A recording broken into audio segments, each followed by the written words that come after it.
It's here, Game 5. The Habs backs against the wall. 3-1 series lead for Carolina, but Montreal goes back to the place where they've played best, and that is on the road. They got a big chance to make this just a one-win difference. They can turn this from a 3-1 to a 3-2, and that makes all the difference in the world. The players are confident. Marty, before the game, he said just shoot the puck. It seems like as of now too, Jesse, no lineup changes. I know the fans have been calling for the changes to bring in Arber Xhekaj. Not sure if it's going to happen tonight, but regardless of what happens, what an incredible playoffs this has been. But I am calling a big Habs victory tonight. I know they want it so bad.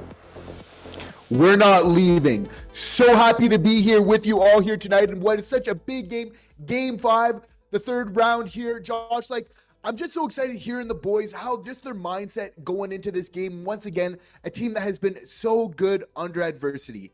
Now, obviously, we're getting very close to puck drop now, and that talk is all good and well, but we're going to see what it really matters here very, very soon. You got to feel like the boys are going to be so motivated, though. Hearing Slav just saying, we feel like we got away from our game over the last couple ones. We know we can play better. It's about playing the right way.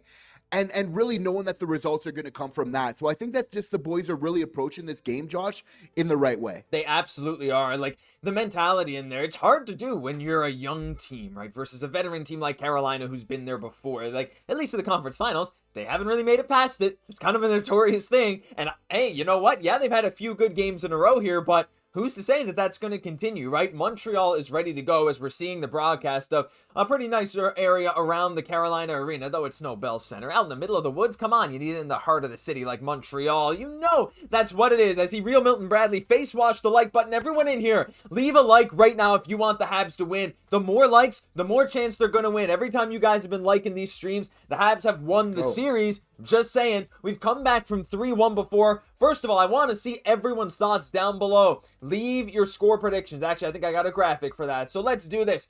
Here we go. Leave your score prediction. What will the final score be in Game 5 as we're getting closer and closer to the anthems and puck drop? We know it's probably not going to happen for a few minutes. Leave your score predictions in the chat. We're going to go through some of them. You guys have been great on social media earlier. And by the way, if you're in here, if you want to be part of these polls, we might not run them on YouTube all the time. Follow us on Facebook and Instagram and Twitter. We post all kinds of exclusive stuff over there that you will not get here on YouTube. So you get all the same videos, but you'll get exclusive polls, exclusive news posts, stuff like that. Jesse, for me, I'm just calling a big win tonight. I'm saying it's just simply going to be 3-1. We're going to execute. Dobesh is only going to let in one goal, and that'll be at that. I know it's hard to predict a specific score, but I'm just very optimistic in this game.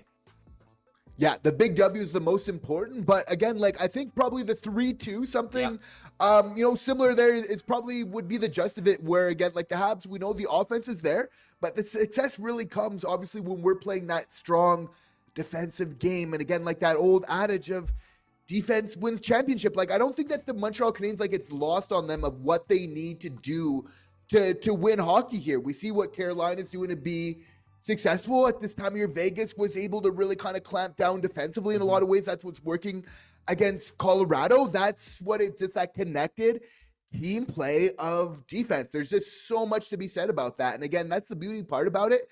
That again, I think it's kind of comforting because they can kind of hone down on that, knowing that the offense is going to be there. They're one of the more higher scoring teams in the National Hockey League. It's really about playing that defense, and everything's going to come from there. Yeah, that's what you got to lock in on. And speaking of defense, there's a whole lot of controversy around it. And I see people in chat. We got Jake, we got Tom, Milton Bradley, Hab for life.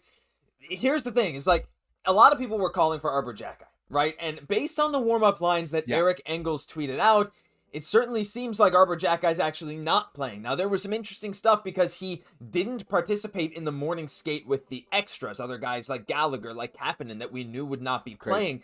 And Xhekaj wasn't there, so we thought maybe there's a chance. Marty St. Louis even went as far as to say, he wouldn't be afraid to give Xhekaj some minutes. But as of now, we haven't seen the official lineup, but Xhekaj, not really skating with the pairings. He's not there. Gouli, we thought there was some concern that he might not play tonight as well because he was banged up, but he's out there reportedly playing through the pain.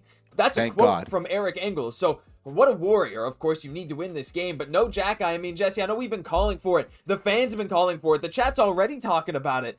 People saying oh no, it's over, no Xhekaj. Look, I think that's maybe going a bit too far, but it definitely is a change that I would have wanted to see. But look, this is a time I'm not ready to judge what this decision means until after the game. Who knows, right? Maybe Struble will have a great one, but I gotta say, I am a little bit disappointed. I can't lie. I can't really hide that. A lot of Habs line is completely surprised at Arbor Jacki not drawing in here. Again, we're going to need to trust the process. There's been a couple times where Marty St. Louis, you could maybe use the word novel in the terms of his coaching style, where it's like some things you don't necessarily see all the time that have ended up panning out. So as a fan base, you definitely have seen that trust grow over time. Again, big reminder, we are in the Eastern Conference. Yeah. How sweet as this is, and smash the like button just because we just love being here with you guys so much. If you're getting any value out of this, share this with other Habs fans, because obviously the more the merrier, right? We love seeing you guys in the chat. So again, like, we just need to trust the process of where we're at, and I think that really matters. That being said, there's other changes that we can do within the lineup besides the roster. As much as, like, we're definitely Arbor Jacki truthers all the way, we want him here. Like, Josh, I would want him, like, not only in here, but like with the mandate of, like, can you drop the gloves within probably the first 10 minutes? Anybody looking at like Dobie the wrong way? Hutson, like, that's the type of game that I want from Jacki. Like, that's what he needs to do in the playoffs, at least playing a physical game, right? I think that's why you want him in there. But again, like, there's other roster moves that we can do here, Josh. Like, I'd love to hear your opinion. I'd love to hear, like, in the comment section, like, do you think that Alex Newhook, your boy, is going to be on the first line to start the game here tonight with Nick Suzuki and Cole Caufield? I mean, I think the warm-up lines, Marty doesn't like to give away too much, and he wasn't in the warm-up lines, but that doesn't really tell us anything. It really doesn't. Marty has done this multiple times where he'll just like, we'll throw some people out there, just the typical lines, like the ones you see here, and then we'll change it. Yeah. I think we'll see that pretty early. I do, actually. I really do think, look, you might start the game with different lines, but I think that for the first period, you probably are going to see Newhook up there with Suzuki and Caufield, or Ivan Demidov, though Marty has been a lot more hesitant to do that. In a situation where you need offense, you need to get shots on goal, you need to win, what better than to have arguably probably not your top playmaker. You have Suzuki and you have Hutson, but one of your most skilled, best playmakers on the top line with a 50-goal scorer in Caufield, a 30-goal scorer in Suzuki. It kind of makes some sense. So I wonder if we do see Newhook and Ivan Demidov kind of switching in and out on that first line. I'd love to hear in chat what you think is going to happen. But yeah, at the end of the day, you're also right, Jesse. We beat out 28 other teams. There's 4 teams left. 28 other teams couldn't hold a candle to what Montreal's doing right now. We're the first team to beat Carolina in these playoffs, and I feel like sometimes the narrative is like, oh my god, the Habs are just so bad. No, the Senators got swept. The Flyers got swept. We beat the Hurricanes 6-2 in Game 1 of the conference finals. We finished 3rd in the Atlantic Division, took out the top 2 teams in the Atlantic Division. We are here for a reason, and everything we've done, every decision, yeah, you can nitpick certain things, but all these decisions, from the coaching staff to the players to the management, it has all led us to be here in the conference finals. And what better chance to prove it? You already played some great games. You've had a few rough ones in a row, but who's to say that can't turn around at a moment's notice? Because like we've said before, this team is absolutely capable of very quickly shifting everyone's opinion. Oh, we're bringing the Habs propaganda. You know it. You love it here. Again, this team is just so good under pressure, though. Again, this team, the Montreal Canadiens, are tied for the most comeback series wins when they're down 3-1. We got that core of Nick Suzuki, Cole Caufield, guys like Dano, Andersen, right? Like so many of these guys that have been in this situation before. Gallagher, we can't forget about him, right? My boy. We need to remember also that Carolina's 15-16 in Game 5s coming into this one, whereas the Montreal Canadiens are 56-41 in Game 5s. Historically, these type of facts and stats truly do matter when we're coming into this game. I just think they're saying all the right things, Josh. But again, like, what are we going to see in the first 10 minutes? Like, it matters so much. Like, and I would be shocked if we don't see a goal in the first 10 minutes, like, given what we've seen in this series so far. Like, knowing that that's on the board, there's going to be a goal scored in this first 10 minutes. Who's going to be out there to go and get it? Like, for the Montreal Canadiens, you have to feel kind of motivated. Like, it's there for the taking under the right circumstance. We have the skill, and again, it's a little bit of that mental game of play to our advantage. We've seen how we can get under Carolina's skin really quickly. Sabres, we were able to get under their skin eventually.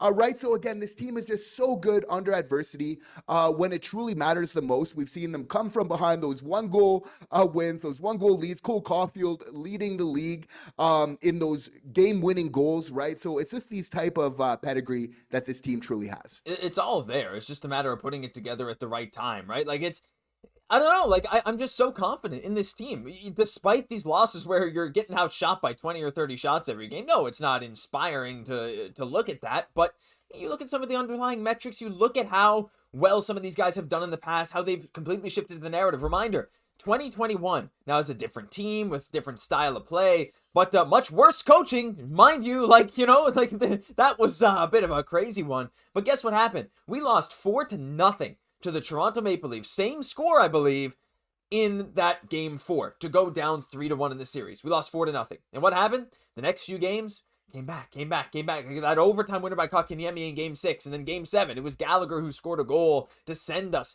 to the second round. That was, lower stakes, I guess, but still, it was the first round. But the underdog team came back and won. Guess what? Montreal is in a very similar position right now, as we are seeing the broadcast honoring Claude Lemieux, who very unfortunately and tragically passed away. But, this playoff run has been full of emotions, one way or the other, right? So I do want to take another moment on this live stream, Jesse, as they're showing that on the broadcast, to acknowledge Claude Lemieux. I know you remember him from the 96 Avalanche. I remember him maybe less so as in his playing days, but I used a whole lot of him in some of the NHL games back in the day as well. So tragic, horrible loss, but everyone's mind's with him and his family. Absolutely. And it's so only right that we're taking some time to honor him right now, and really was just like such a prolific career. And there's few people that can truly elevate their game when it matters the most. And Claude Lemieux winning the Stanley Cup 4 times, and certainly not as a passenger. No one could ever say on those Stanley Cup victories is certainly something tremendous, right? Like so many players, they strive to get one Stanley Cup, to have the opportunity to be in an Eastern Conference Finals like we're in right now, and never get that opportunity, right? So it just speaks to really how he was able to contribute to the Montreal Canadiens and so many other teams as well, and we're truly thankful for that. Absolutely. Couldn't have said it better myself. As we are approaching puck drops, the anthems are getting sung because we're not able to ever start on time. I always wonder why they don't just move the start time to, say, 8:15. Right? Like, why not? Like, is that really that hard? Like, baseball does it. First pitch right at 7:07, Look, whatever. I think we can expect it at this point, but we're panning through the bench. Again, no lineup changes. They're showing Jaden Struble. No Arbor Jackeye. Caden Gooley is a little banged up. So I wonder that too, Jesse. Like with Caden Gooley being a bit banged up, we talked about this, how Montreal, with nothing left to lose and a must-win game, you might just go play your star players a whole lot. And especially if Gooley is hurt a little bit. We know Dobson is definitely not at full strength in these playoffs. You can tell by just, the way he's playing. It's very different, though, Islanders fans might disagree. They'll say, oh, that's normal. Nah, he's clearly playing still hurt. But with these two guys still slightly banged up, like, I wonder how many minutes Lane Hutson's going to play tonight. Like, I'm wondering if he's going to go up and touch those Quinn Hughes numbers right around 30 minutes in regulation, because to me, like, if there's anyone on the Habs that deserves that kind of ice time that can actually make a difference with it, it certainly is him. And that can actually handle it. And Lane's going to be looking at Marty on the bench and say, finally, like, I can handle this. We know that Lane Hutson lives at the rink. He's made for it. And really his style of play is just so conducive of that. And we know Lane Hutson being on the ice just equates to good things. This is a difference maker. I'm so happy that you're talking about this player ahead of the game here. When we're speaking about difference makers, when we speak about what we want to see in this game here, you have to feel like Lane Hutson's just going to be a tremendous contributor. And yes, we love the play of Nick Suzuki and Cole Caufield, but like, what a story for Lane Hutson to come out of the blue, right? This diminutive player that no one would ever expect. And now here coming into game 5 of the Eastern Conference Finals, we just can't but talk about the kid, because we're just fascinated by the way that he plays hockey, how he's able to make players miss and the opportunities he's able to create for other people and himself. You could say Lane Hutson's the most unselfish player in the league, the way that he's setting up people, the way he gets apples every single night. So I would say bet on Lane Hutson getting a point here tonight. Like, if, sound off in the chat and let me know, say, Jesse, you were wrong if Lane Hutson doesn't get a point tonight, because I think our boys coming through on the scoreboard. I agree. And you know what? I want to see a whole lot more positivity in the chat because the guys feed off positivity. Everyone on the Habs is positive. Dobesh, tomorrow's another day. All these guys, they're ready to go. Let's get some hype for the Habs. I know you might not agree with the lineup decisions, but let's just stay. Let's get ready. Let's get going. Let's pump the guys up. Let's get ourselves in that excited state of mind until maybe something makes us shift from that. It might happen. It might not. I am so ready right now as they're showing Frederik Andersen in potential series clinching games.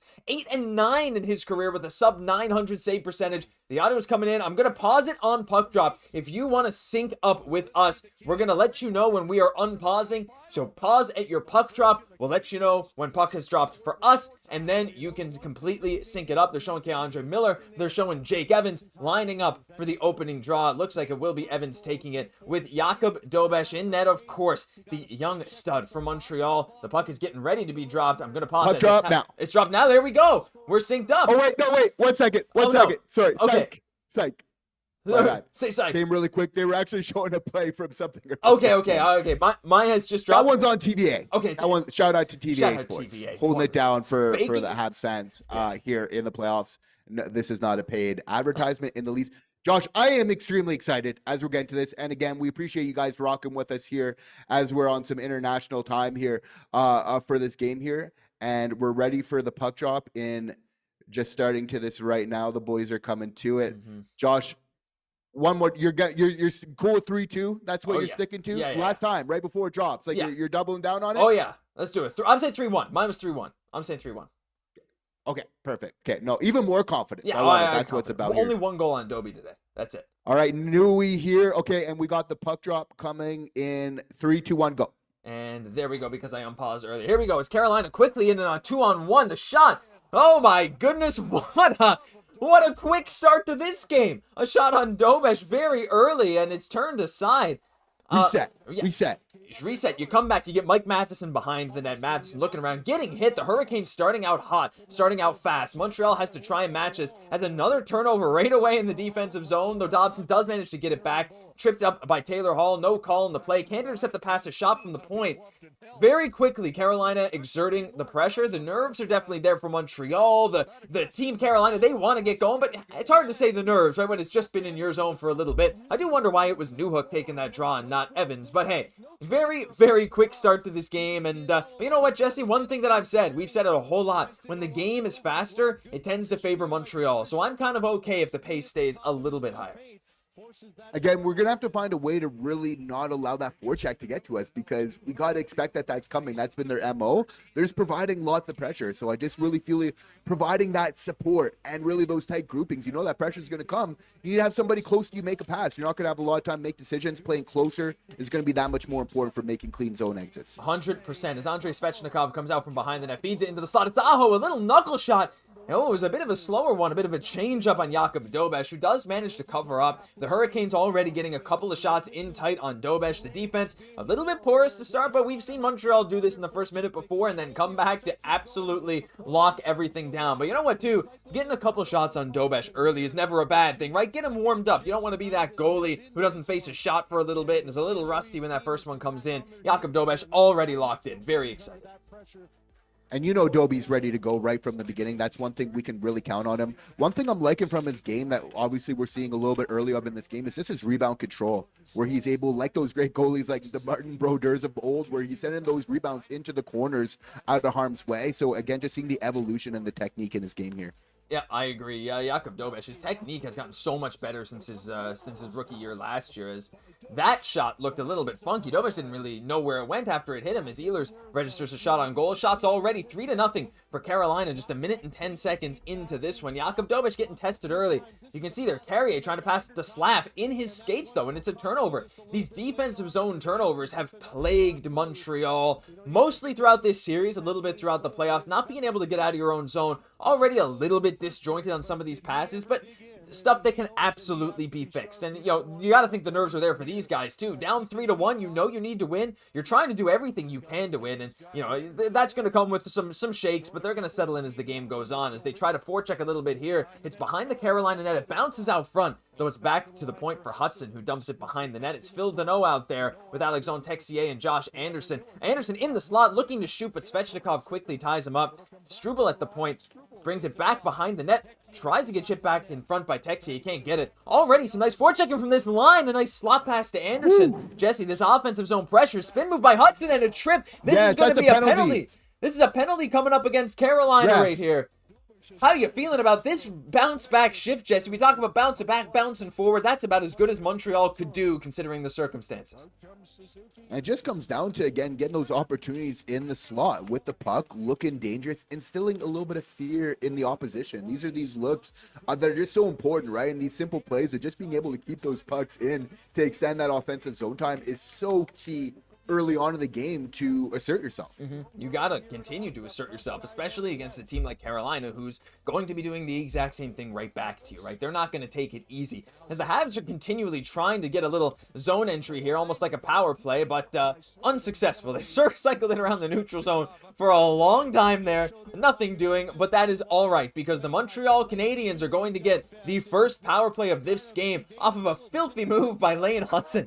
The spin move as Andrei Svechnikov gets his leg in there and knocks Hutson down. I mean, what a great start from Lane Hutson, Jesse. We talked about the impact he could have, but my goodness, I mean, already showing how important he is to this team's success.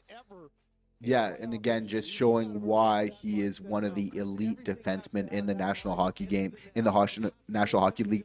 And again, like, just not giving his opposition, like, this is one where you kind of get under their skin a little bit, right? Because they're honing in, they know how good he is. When they're making them look foolish, that's directly against what their game plan is. So there's a direct correlation between Hutson playing well and him, really the Montreal Canadiens' success, and him getting shut out and them losing, right? So you have to make the argument that Lane Hutson, like, having a star performance here tonight is going to be key for the Montreal Canadiens to win. Especially on the power play. That's only 1 for 8 in this series. That's only 12.5% for those of you that can't do that quick math in your head. It's not been great in this series, but only 8 opportunities through 5 games is not very much. Carolina's been a little bit disciplined on one hand, but on the other, there have been some missed calls, certainly, throughout this whole series, as the Habs do come in offside. Not a great start to this power play, but we've seen the Habs do unreal stuff after. It's really the Hurricanes' penalty kill, Jesse. 93.8 in the playoffs so far. The top one in the entire playoffs, and it's looking that way right now, but Montreal has the talent to be able to crack this. Philadelphia and Ottawa, they really did not. So we already scored 1 goal in the power play in this series, and I'm ready to score another one here. Yeah, they lose the draw again, and it's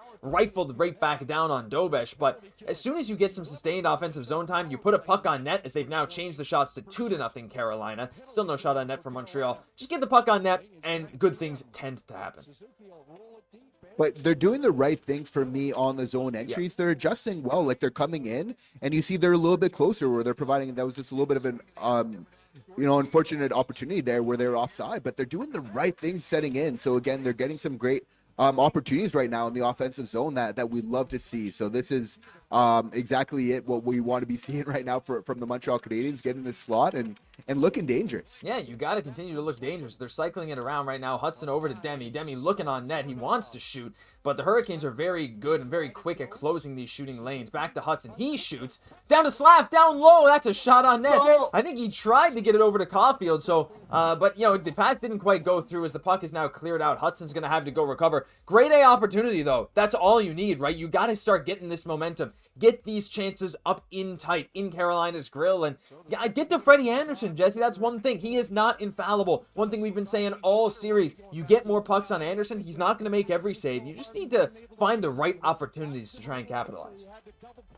The opportunities that they're looking for right now are cross-seam, which, if we can remember, Habs fans, led to our success in Game 1. So I'm loving to see those looks early on here on the power play, and we're definitely going to look to continue that. Little pass in front from Texier. Newhook fans on it, and the power play comes to an end. What another grade A chance for Montreal. Alex Newhook all alone in the slot, but he could not shoot the puck that Alex Texier passed to him. But it's okay. Montreal gains a little bit of momentum off of this power play. Josh Anderson in quickly. He has Bolduc in front of the net. Couldn't get the pass over. It's now Bolduc behind the net. Bolduc in the corner. Shadowed by Shane Gosse. Bolduc dumps it right back behind as Phil Deneau out to Anderson, back to Deneau. Looking to the point, can't get the pass over there. Fires it on net through a screen. Nearly gets by Anderson, but it was deflected wide. Anderson didn't see that puck. Dobson pinching in. Carolina out the other way. Some great combined shifts here as Anderson lays another big hit, Jesse. It looks like Montreal's playing physical and really trying to just get into Carolina's grill and generate chance after chance as Dobesh makes a save, and we're going to get another whistle. and playing with speed, which Marty said coming into this game is so important. The hockey sage that he is, he's saying like not just playing with speed with the puck, but obviously without it as well, which I think is probably the bigger play and opportunity. And obviously when he's referring to without the puck, that obviously means getting on the forecheck and being physical as well. That's a part of it, as we're seeing right now. And I think that that's super important for the Habs in this game, because that just relates, getting on that forecheck and that physicality relates to their defensive game and how they're able to be successful. Yep, you got to just continue to, well, play your defense, but look, a good offense is a good defense too. Keep them out of your own defensive zone, and that'll work, especially when your D-core is banged up a bit. So trying to just put some of these strong shifts together is going to be so important for Montreal in this whole game. Is this Lane Hutson already, Jesse? That's Caden Gooley, actually. It's hard to see the numbers. I was going to say, like, holy crap, has he come off the ice? But it's Caden Gooley, who is playing through a bit of pain today, breaking it out for Montreal as Jake Evans sprinting down the ice. He gets to the puck first, fires it to the slot. It's blocked. Newhook tips it, but it looks like Carolina coming right back against Gooley and Carrier, who was not a great defensive pairing last game, but hoping to also have a bit of a bounce back this one. As Carolina out in transition here, feed back into the slot, doesn't work. Already, Jesse, the defense is looking a little bit better despite that first 2-on-1 rush. Montreal is playing a little bit more conservatively, which I think they need to do. You just don't give up these odd man rushes as much, and hopefully you're going to leave yourself in a nice, better place as long as you're kind of just relying on Dobesh to make those easy saves.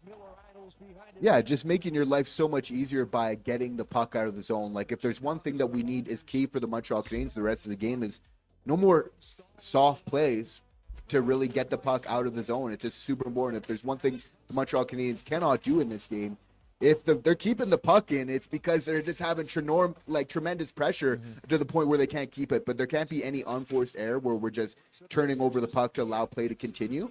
So again, just getting those quick zone exits and putting ourselves just obviously in good opportunities is just going to be so important for the Habs here in this game. It really is, as Carolina ices the puck with 13-11 to go in the first period. Nick Suzuki with a nice little chance there, but kind of just fed it towards the slot, didn't have a shooting lane. No one there. Carolina had to recover the puck in their own blue paint and then get it out and going the other way. But an icing call is pretty good for Montreal. Again, just some more offensive pressure, some more time in Carolina's zone, something that's been hard to come by, not just in this series, but in some other games throughout this whole playoffs. It's been a pretty solid start for Montreal. Yes, you've given up a 2-on-1 early. You gave up a slot shot last part there. But hey, it's now Joe Veleno on the ice in an offensive zone draw, which you don't see too often. But hey, he's out there with Kirby Dach and Zachary Bolduc. It's a trio that Marty has. You got it. Yeah, he did win it, right? And Marty has relied on these guys. Veleno is pretty good on the faceoff dot, and Marty's relied on Dach and Bolduc a little bit, even though they've been sort of the fourth line. He trusts them in a lot of these situations, and that's a lot of faith putting in them right there in an offensive zone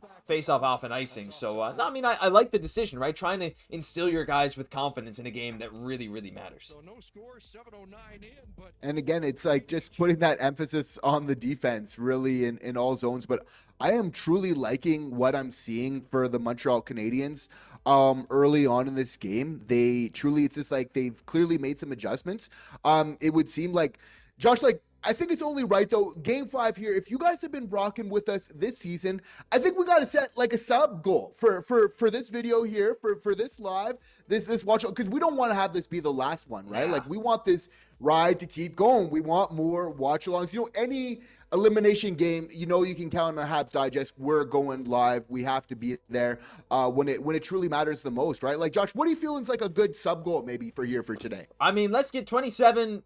Why don't we go 2-7-2-7-2? I think that'd be kind of a cool one. It's a neat one, right? Some 27s in there, some 72s. Why not? 2-7-2-7-2. That's what we're going to go for. It's a nice, achievable goal. So anyone watching right now, make sure you're subscribed, because we are here literally every single day. And hey, if we hit that, we'll go for 27-300. But we'll keep it reasonable for now. 2-7-2-7-2. We'd love to hit that palindromic number. I love palindromes, right? How many Habs wear palindromes right now? Not counting single digits. I don't even know, actually. Caufield used to be 22. He's not anymore. I don't even know if we have one now that I'm thinking about it. But hey, it is what it is. Yeah, no, well, Galley, I guess, but he's not playing. He's 11. So That's it, 11, 22, 33, 44. No, Sheldon Survey's not on the team anymore. But that's it. We're currently on commercial. I'd love to hit 27272. Oh man, this is just the biggest game of the year, and so many people in chat, like a lot of people continually saying, hey, I am upset that there are no lineup changes. We had someone head out after that first 2-on-1. Nah. We're around because we're positive. That's it. You get those 2-on-1s out early, Jesse.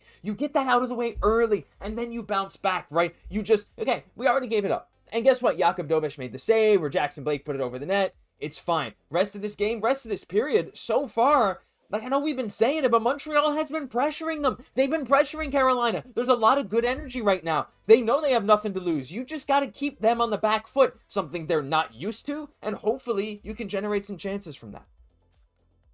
Definitely. And we got to like what we're seeing early. Like this first 10 minutes of the game is so important. We're traditionally seeing a lot of goals early on here. The fact that the Montreal Canadiens are getting their chances early is just great to see. And like, we totally get it for Habs fans, right? Like, we obviously care about this team so much. And obviously, it's like, we just want this to keep going here. So we absolutely get where you guys are coming from. That being said, it's like, you know, again, why this team has really gotten to where it is, I submit to us all as Habs fans, is because of the support of Habs fans like you. So again, they need you right now in these key moments to truly believe in this team, because this fight truly isn't over. The boys are not giving up here, and we all need to really rally together. It's really all hands on deck. All hands on deck. Got to stay positive. Let's go. The Habs are playing a strong first period so far. Solid defensively. You can tell some of the guys do look, I mean, like, both teams looking a little bit tired here, but, you know, Montreal has played so many games in these playoffs. I think it's 16 games in the last 32 days, while Carolina's had 11 games in the last 32 days or something like that. So Montreal's really overworked. But we see Texier getting a little bit physical there on the forecheck, giving a little shot to the body. That's what you're going to need to do, right? You got to set the tone physically. Here we go. I see a Doom in chat saying, come on, Newhook, man's hungry. Let's go. Newhook is one of these guys that consistently gives his all as Jaccob Slavin turns, does his signature side pose in net. It's Caden Gooley behind the Habs net. He fires it up the boards, moving up the side. It's Alex Texier chasing it in, and it is going to be icing, unfortunately, as it couldn't touch a Habs stick, as I believe that was Sean Walker touches up. But with just under 12 minutes to go in the first, we're almost at the halfway mark, and so far a pretty even first period, I would say. Montreal with some great chances in tight, Carolina with a couple great chances in tight. Shots are 5-2, but I don't think that necessarily reflects the impact of this. And Carolina, we know, Jesse, they like to fire it from a little bit further out sometimes. Montreal, like, and even their grade A chances, some of them not even shots, like that Newhook one, fanned on it, but a fantastic chance. So overall, I'm pretty content with what I'm seeing. And bouncing back from the first couple minutes, maybe where Carolina at home is having some energy, and from there, you have to feel like the Montreal Canadiens have settled into their game. If we're maybe, you know, kind of peering to the head of Martin St. Louis right now, I think he's probably seeing a lot of positives here out in the ice. The boys are just supporting each other really well, and I think that's so important, like, defensively. I think that kind of comes down to, like, if we want to play more connected, of course, like, the forwards coming back and just, like, supporting is, like, such a key part of that, and really our defense, right? And it's just kind of creating those 2-on-1s and those odd man opportunities, both offensively and defensively. Oh man, this is a little bit of a tough one all the same, because there was some strong defensive play before that. There was, but once again, like a little bit of a cross-ice saucer pass could not be corralled, and Carolina just recovers the puck in the neutral zone, and they come out and score first. I mean, just nightmarish to see this start 1-0 for Carolina again. Far from over, but just some good defensive presences there. Deneau getting a bit physical as well. Taylor Hall kind of goes down there in a heap, but again, just that pass attempt across, it was just lost. Goalie interference. Oh, that's we'll see there. Goalie interference, we got to challenge this. Stankoven kind of just went into the blue paint. Yeah, you got to, right? You have to challenge Come for on, GI. You can't be doing it. Too many liberties. Yeah. This cannot be a goal here. No, look, he's clearly hitting Dobeš right as the puck is going in. That is questionable. Let us know in the comment section. Should this be a goal or no? He clearly got a challenge. Yeah, already. That was I'm so happy about this, Josh. This one's getting called back. This one's getting off the board. This one's going to be 0-0 again here real soon. Yeah, I mean, there is no way. Look at Stankoven. I mean, that's ridiculous. Stankoven just goes into the blue paint with no one touching him, and then immediately kicks Dobeš's pad. You can't be there. And he's the one that taps it in. You absolutely cannot do that. There is no way. That's not a goal. This is going to be a very, very quick GI review. There was pushing the pad. No. If this is a goal, I don't know what goalie interference is. You know what? I'm so confident. I'm preemptively taking this goal off the board. There is no shot that is going to count. So we're all right. I think this is going to be a very quick review by the referees. We'll have to wait and see. But Marty challenged that in an instant. So we'll have to see. We got some people saying goal, some people saying no goal. Again, the review is still happening, but how is that not? How is that not even like a penalty, right? Like Stankoven just straight into the blue paint, skate right on Dobesh's pad as Dobesh is sliding over. You can't possibly argue that Dobesh has enough time to recover because his right skate was taken out. Absolutely. It looks like we're having a decision it's a goal right now here. It's a goal. Already. What is this? What is this farce? He skates right into the blue paint. His skate hits Dobesh. Dobesh loses one skate behind him. Cannot recover. They deem that is inconsequential? That is ridiculous. What are we doing here? And it's just the timing of the play as well, right? Because that I find is so important, like on goalie interference, is like, does the goalie have enough time to reset? We're literally talking about him making contact right before the puck is going in. Like, it's clearly interfering his ability to be able to do that. I don't think that the contact is over the moon, but as you're pushing the goalie out of a position that he was in before, regardless of the amount of contact, is affecting his ability to be able to defend that play as a goalie, which for me is why that goal should have been disallowed. Yeah, I don't understand, and it certainly seems like people are not very happy about that. Patrick Friolet saying, il y a bel et bien eu un contact entre Stankoven et Dobesh, mais pour une raison obscure, les officiels jugent qu'il n'y a pas d'obstruction. Yeah, no, Marty is not happy, and it's a power play too, right? Like, this is just beyond the goal. Carolina gets a power play out of it. Like, you talk about trying to kill momentum. I don't understand how it was so quick of a review too. Like, what did they see that we didn't? That's what I'm wondering. There's been a couple calls again that have been questionable, just like some soft calls of the nature, right? Where it's just, we're a little bit surprised to see it. And again, we don't like talking about that at all. We like to keep it positive here on the channel. We only address these things if we really feel like it's a little bit of a consistent theme here. And again, some people have their different opinions in terms of Canadian teams and when it comes to the playoffs. And obviously the Edmonton Oilers have had their success there. But we can say with the Montreal Canadiens that there has been just several things this year for whatever reason where this team does seem to be slighted against. Again, we don't want to talk about it, but like just officiating, we have gotten power plays on our end, but it just seems like sometimes when we are getting those like penalties against, some of them have been a little bit like soft, questionable in nature here. And I just think it's just kind of reminiscent of that when we're seeing this goal being allowed, which for me is like, there's clear contact happening before that in an important game like that. It's one for me that you can't allow. No, I don't understand it, right? Like, is it just that I don't know. I don't know. And the fan base is certainly not happy. That's for sure. I'm trying to just get like a screenshot here of what Stankoven did, because like he just very clearly kicks Dobesh. I'm gonna see if I can whoops, I didn't mean to do that. Let's see if I can grab a little screenshot here. I mean, yeah, we'll do that. I'll bring it over here in a second, but my goodness, I am not very thrilled at that. Anyway, though, it is a power play. I should have this up here for Carolina, but I just don't want to acknowledge that it's a power play. With 9 minutes left, another point shot from Carolina. They like to take these shots from distance. Dobesh has already made 8 saves on 9 shots. The Habs only 78% on the penalty kill this playoffs, but they've done pretty good against Carolina. So, a lot of people throwing the word rigged around. I mean, it takes a lot for me to say it. Though I will say I have no idea how that review was as quick as it was. I have seen far less contact be called back for goalie interference, and this one felt like it was instantaneous. The refs knew. Now, I am not saying there's a conspiracy here against the Montreal Canadiens, but I am saying that I disagree with the call. I'll just put it that way. As Carolina cycles it around, the power play is over, though. So, Jesse, we at least kill it off, and you just have to hope that some of that can be used as momentum right now as it's Zach Boulder coming into the offensive zone, firing a backhand on net. It just goes high and wide and out of play. But, that's what you need, right? You kill off the penalty, and you immediately come back and try and generate a chance. That's all you can ask for at this point. That was a big kill here. Because obviously allowing another goal in that situation would be devastating. And this is a tough one, right? Like being down early in this game, especially with the fact that you feel like it's maybe a little bit questionable. And if you're the Montreal Canadiens, that can be especially demoralizing in those circumstances. That being said, I don't think that the Montreal Canadiens are going to go down that path. I don't think that the fan base, should go down that either. And we certainly here on the channel aren't either. I'm seeing lots of positive things so far in this game. I'm seeing a questionable goal being allowed. It is the difference. Obviously, we don't want that to be the case thus far in this game, Josh, but I'm seeing lots of positives. Like, do I think that we're going to tie this game up? I absolutely do believe that we're going to get back in this one. We're going to be able to tie it.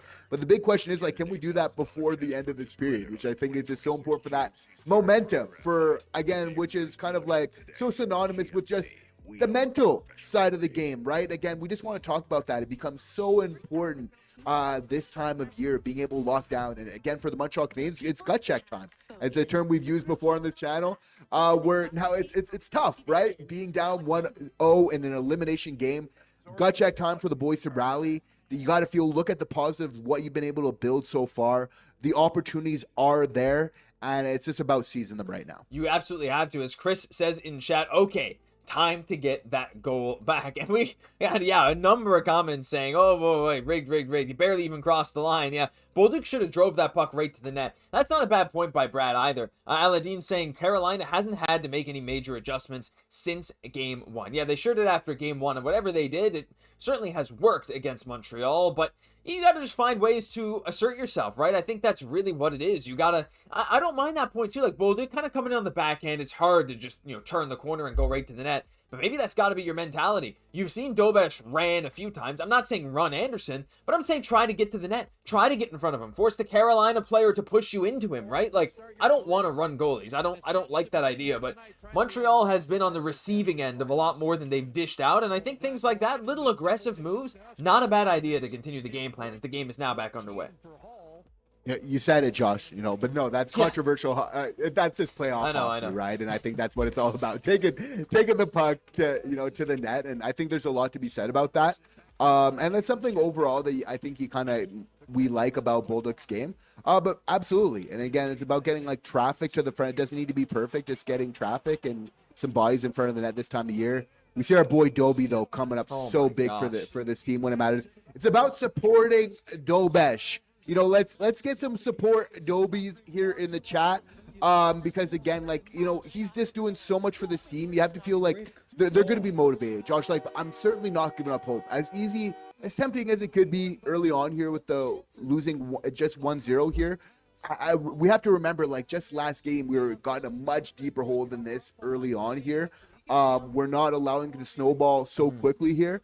So it's just about getting that time in that offensive zone, getting on our forecheck, using our speed, and really taking it from there. But certainly win some faceoffs always helps. Yeah, that's one thing that I thought would be a huge factor in this series, though Carolina's done a good job on the faceoff dot. Montreal was one of the best in the playoffs coming into this series. As Carolina once again is able to get right to the net. I think that one just got poked wide.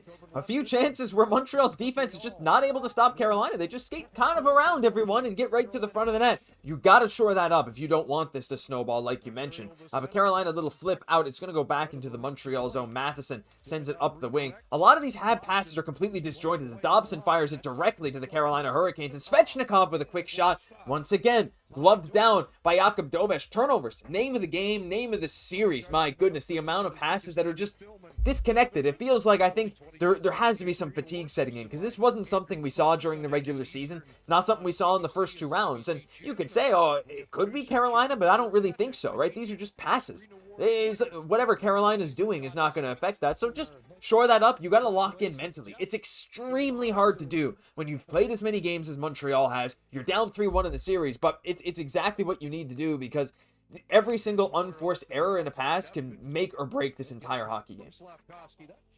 It's very important. And again, there has been a lot of talk around fatigue with this team right now. I think it's something as a team that they need to do their best is to reject that narrative as much as possible because absolutely this time of year, it's a part of it. Playoffs and injuries and everything else. But that being said, it's just so much part of the game is mental, right? So it's like if you're this Habs team, you absolutely it's a part of the game, right? But you just absolutely can't buy into that if you want to be successful. Obviously, getting some opportunities here on the power play. Finally showing some love to our boy Doby here is really going to give us a good opportunity here. kind of hilarious because Svechnikov, first of all, buddy, you can't just skate through the blue paint, and Dobes just reminded him. Now, to me, that's probably a no call. Like, I get it. You don't want to skate through the paint. Maybe the ref's a makeup. I don't really know. But Dobes does give him an arm, and Svechnikov just takes it, moves through. You can't skate there, but also Dobes initiated. But, I don't care. We get the power play. We move on. Montreal wins the faceoff. Lane Hutson at the point. Down to Ivan Demidov, and the puck is cleared immediately. But it's okay. It stays right around center, as it's Hutson who sets up Suzuki, trying to get into the offensive zone. Carolina smothering at the line, but it is Suzuki down in the corner shadow once again by Gosse in the corner. The puck comes around to the other side. It's Ivan Demidov on the boards, fighting for the puck, but it's Carolina and Jordan Martinook who come out to center and flip it in. You want to get a shot, at least on this power play, Jesse. Shots 12-3 already, reminiscent of the first couple games. Montreal not able to get a shot on the first power play, but you got to think something big is brewing here. Oh, we got to aim for more than just a shot here. I think the Montreal Canadiens are going to be looking to score on this power play. They had some good opportunities early on there to be able to do just that here.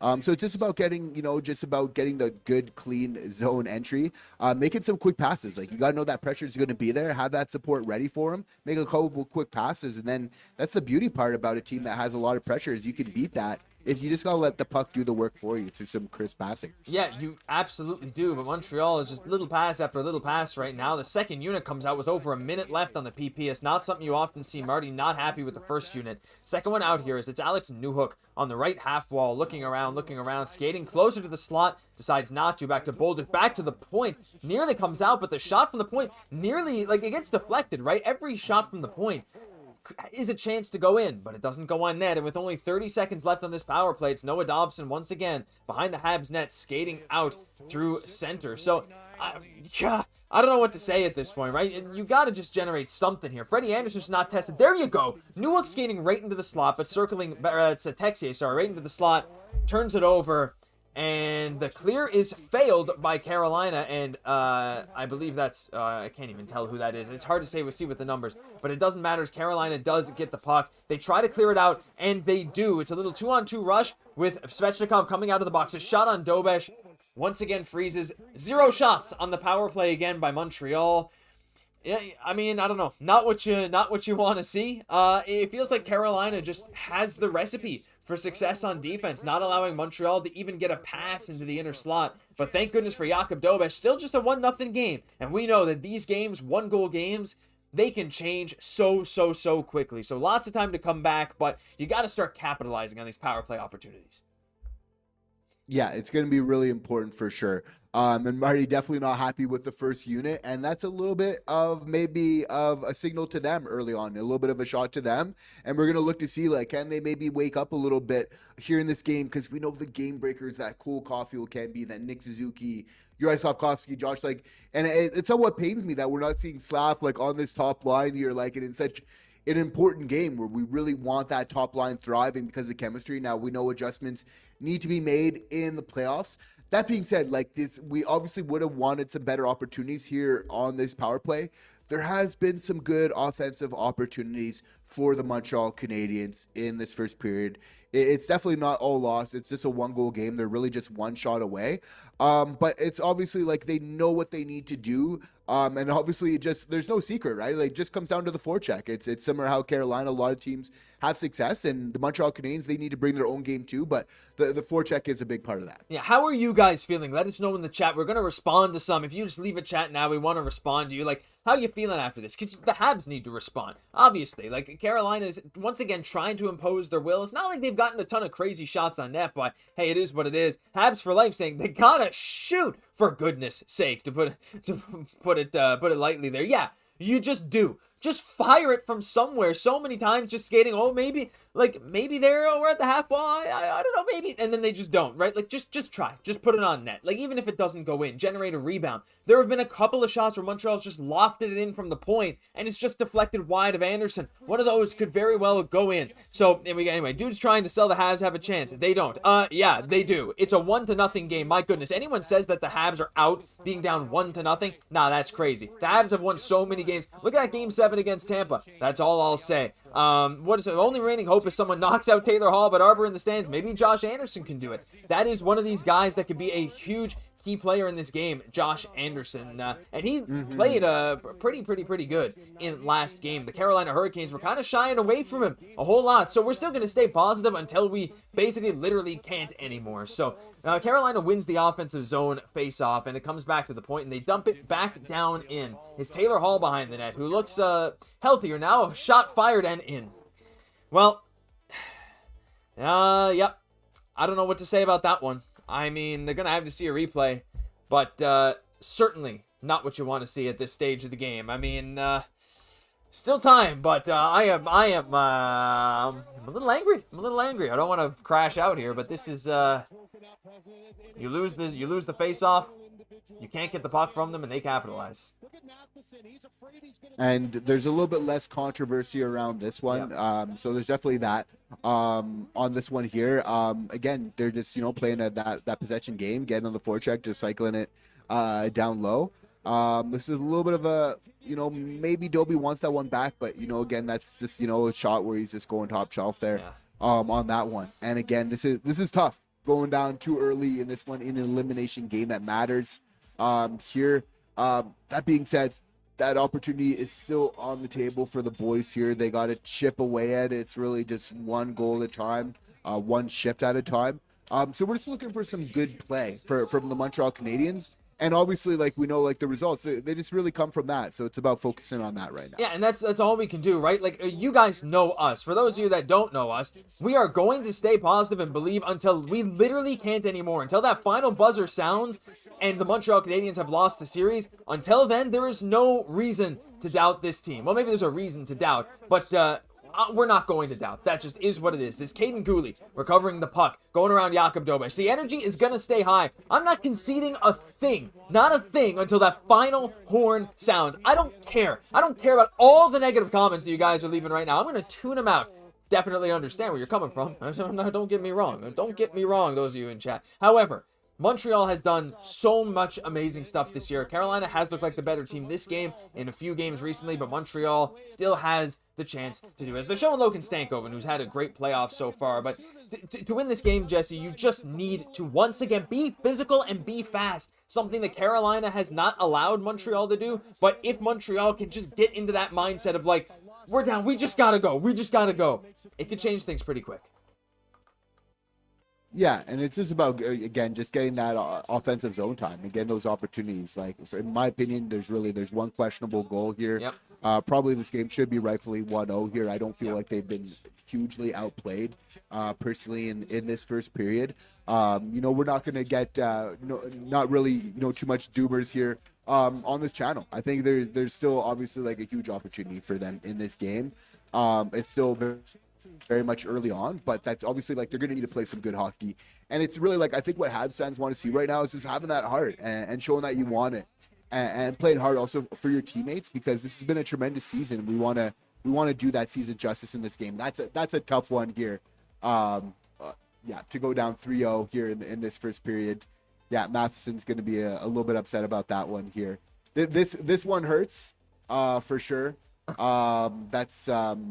Yeah, Marty's definitely going to be upset after this one. I mean, what are we doing? Oh my, Michael. Yeah, not. Do you think they make a goalie change? I think they probably should. I think it's a really good point. I think just nothing on Dobie. You're not doing it because of Dobie. You're doing it for the team, and maybe that change you can. The fact that he's not changing right now, I think is extremely shocking. And as much as I love Marty, maybe a little bit of a mistake here in an elimination game. Yeah, look, we've seen Dobes let in a bunch of early goals in previous games and then play a spectacular rest of the game. So I do understand, right? There is that. Jaccob Dobes has done the impossible before. He's let in a bunch of goals early and then won the game by doing great the rest of the way. But it's more than just about will the goalie play well the rest of the way. It's about giving a spark to your team. Because now you're icing the same lineup. Just go out there and just keep trying, guys. I don't know about that, right? I don't know about the Arbor Jackeye decision. I don't know if that would change much at this point, but who knows? The Habs just got to take some calculated risks and go for it right now. I mean, 3-0, shot 16-4. Dobeš hung out to dry, man. I feel so bad. I feel so bad for Jakub Dobeš, but we're gonna stay. We're gonna stay in for this game. It is what it is. Montreal has a chance to catch Carolina on the back foot here. We've seen 3-goal leads. Is it unlikely? Yeah. Oh, it's unlikely. It's really unlikely.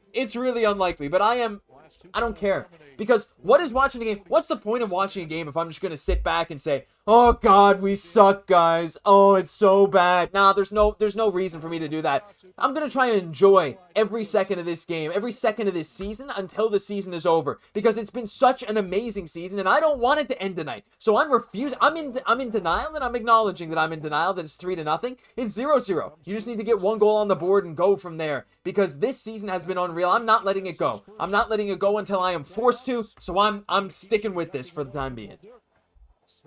It's just about having a good effort in this game here. And I think that, like, from the Montreal Canadiens, again, as they've definitely had to play, they've had a lot of games go to overtime, going to game sevens here. We just want to see them when it truly matters, this opportunity here, no matter who they're playing against, just feel like they're empty in the tank. And I think if we can say that for, the rest of this first period here and those next second and the third, I think that, they want to do that for their fans.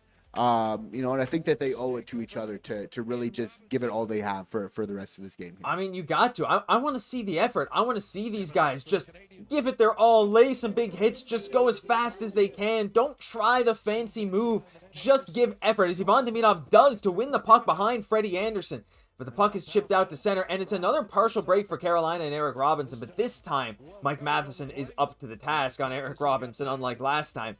You just got to keep going. Montreal's looking like they have a little bit of a spark now, but you want to see some hits. The last thing you want to see is the body language of the Habs to be like, all right, well, we're done. That's it. But look, it doesn't. This team is still so young, so much to learn, even within individual games, as there's going to be a whistle. Are they going to call it offside, or are they going to call a penalty? I'm not sure, because Caufield had a bit of a break there. Very unfortunate.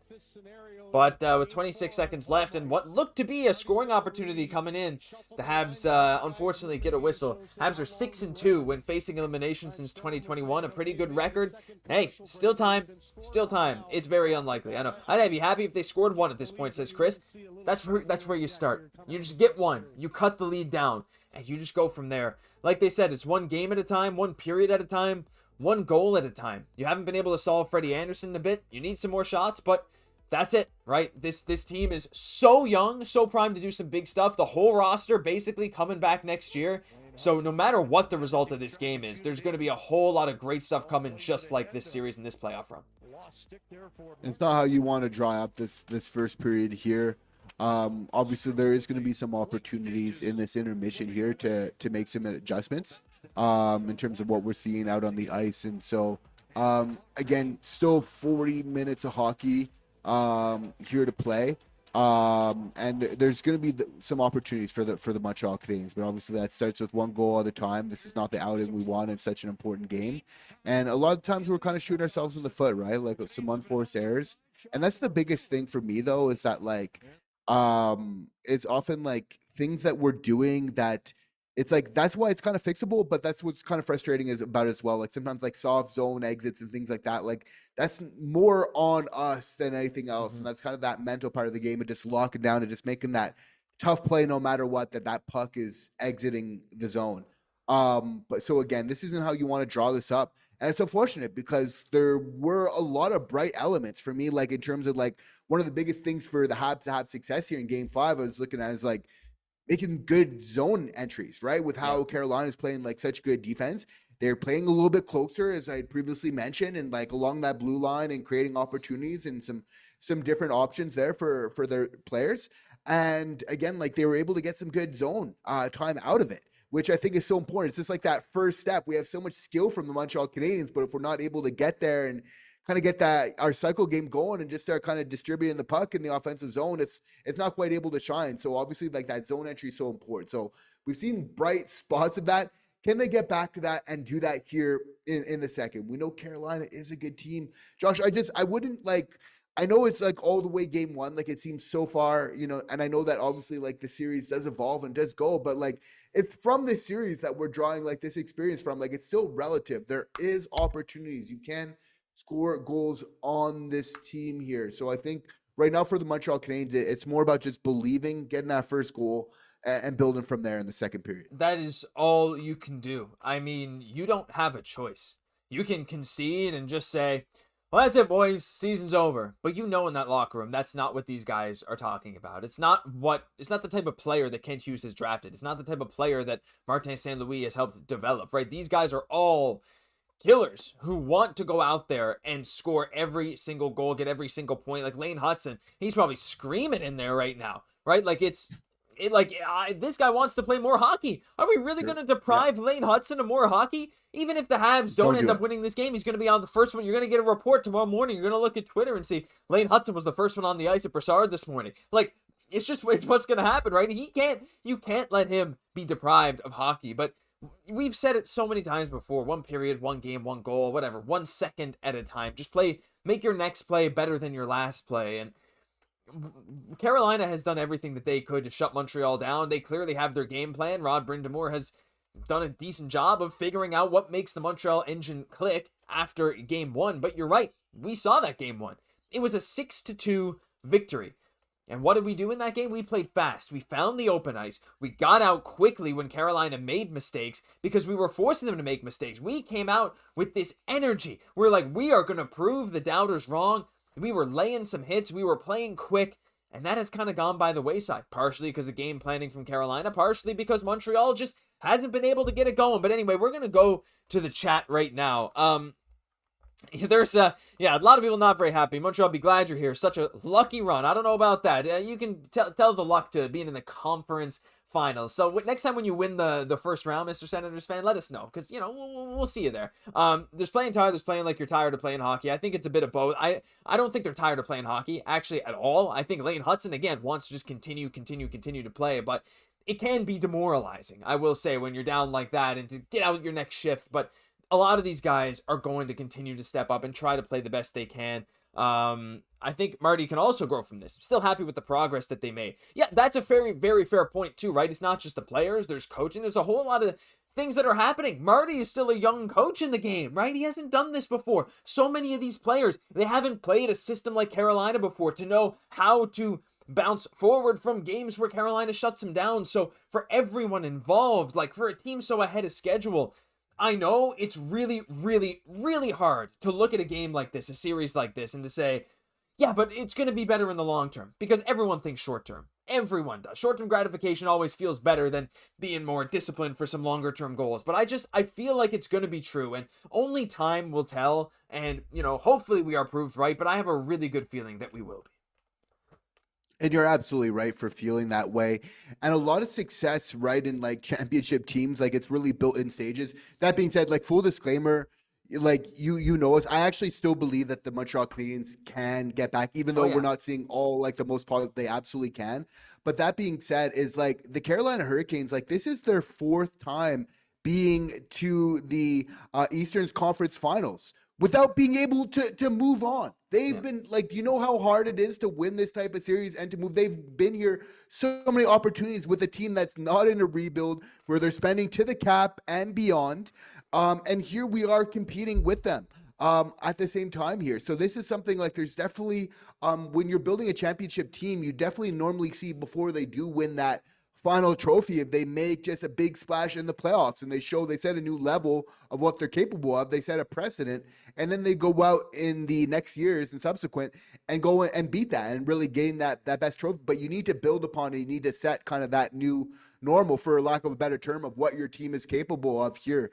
So there's just so many amazing things for the Montreal Canadiens here.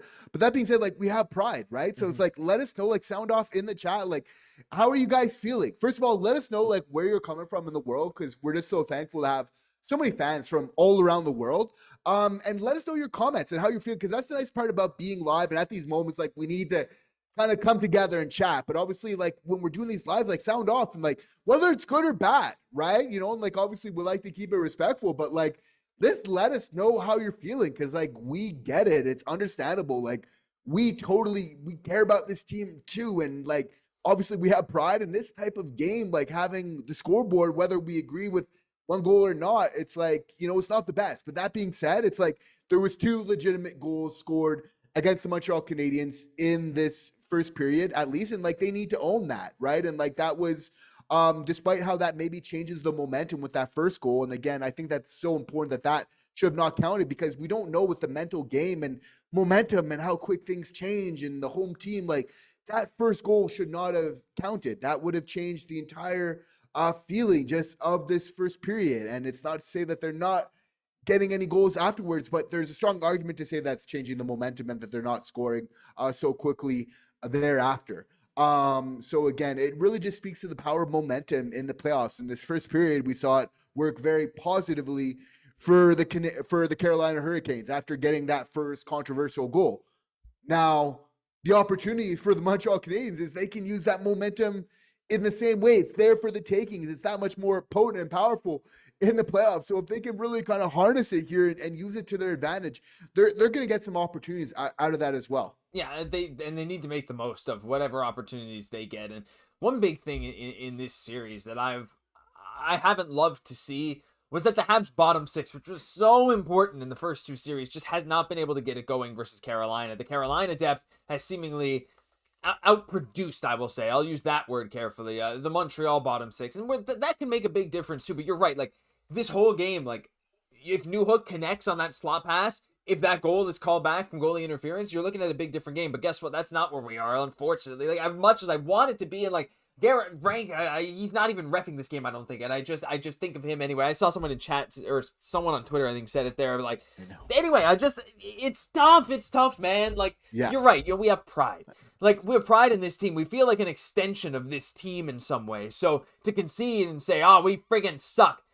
Like, yeah, we're playing, like, we're having some good moments, but like the shot total, the chance total, it's like, yeah, it's pretty bad. Like, whatever. Like, I don't love it. I don't like that this is what the first period's going like.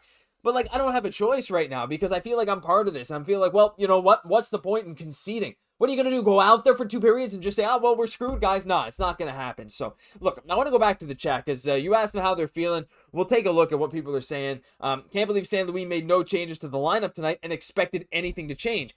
Easiest path to the Stanley Cup final in history. Sens, Flyers, Habs. Well, I mean, yeah, okay, you can just... I don't know. Continuing chatting about other teams like that is not something we're going to bother to do here. Let's take a look here. What else do we have? It's not the losing is disappointing so much as how they're losing. I wouldn't say there's no heart. I really, really don't agree with that. I think everyone on the Habs has so much heart, and to sit here and watch a game and say, he's not playing with heart, I don't know about that. Like, I think they really want to. I think a lot of it is just they're not able to execute on the game plan that they had. Is that some of that on Marty? Yeah, like Marty's not infallible. None of the players are infallible. There's certainly a lot of things that everyone could do a whole lot better. I think they really want it. They want it so bad. Maybe they're just out of gas. There's so many things that we'll hear about. I'm sure Jesse will hear about some injuries the guys are playing through, namely Caden Gooley, probably Noah Dobson. So, like, I don't know. I think there's going to be a whole lot of stuff that we're going to hear after this, but still, we know how the team can play, says Mike. That's what's frustrating. And you know what? I think that too. Like, we've seen what this team can do, Jesse, against fantastic teams like the Hurricanes in game 1, like the Sabres, like the Lightning. 2 of the top 5 teams in the entire NHL we beat, and we outplayed in most games. We see what this team can do, but it is a long, grueling season. And to me, like, it's hard to pinpoint one thing, and it's impossible to say just one thing is the cause of, not performing in these last few games. But I cannot help but feel that fatigue versus the rest of the Hurricanes is a pretty significant factor. It's a part of it for sure. But again, you don't want to use that as, any sort of excuse this time of year. And I do want to kind of refute any sort of that, because again, like you got to be motivated when you're in the Eastern Conference Finals. Like, you don't get this opportunity if you can't find that kind of motivation to get up and go. I don't think if you ask this team, if you're going to say a reason why they're losing it, it's because of fatigue. No. I think experience comes down to in a lot of ways.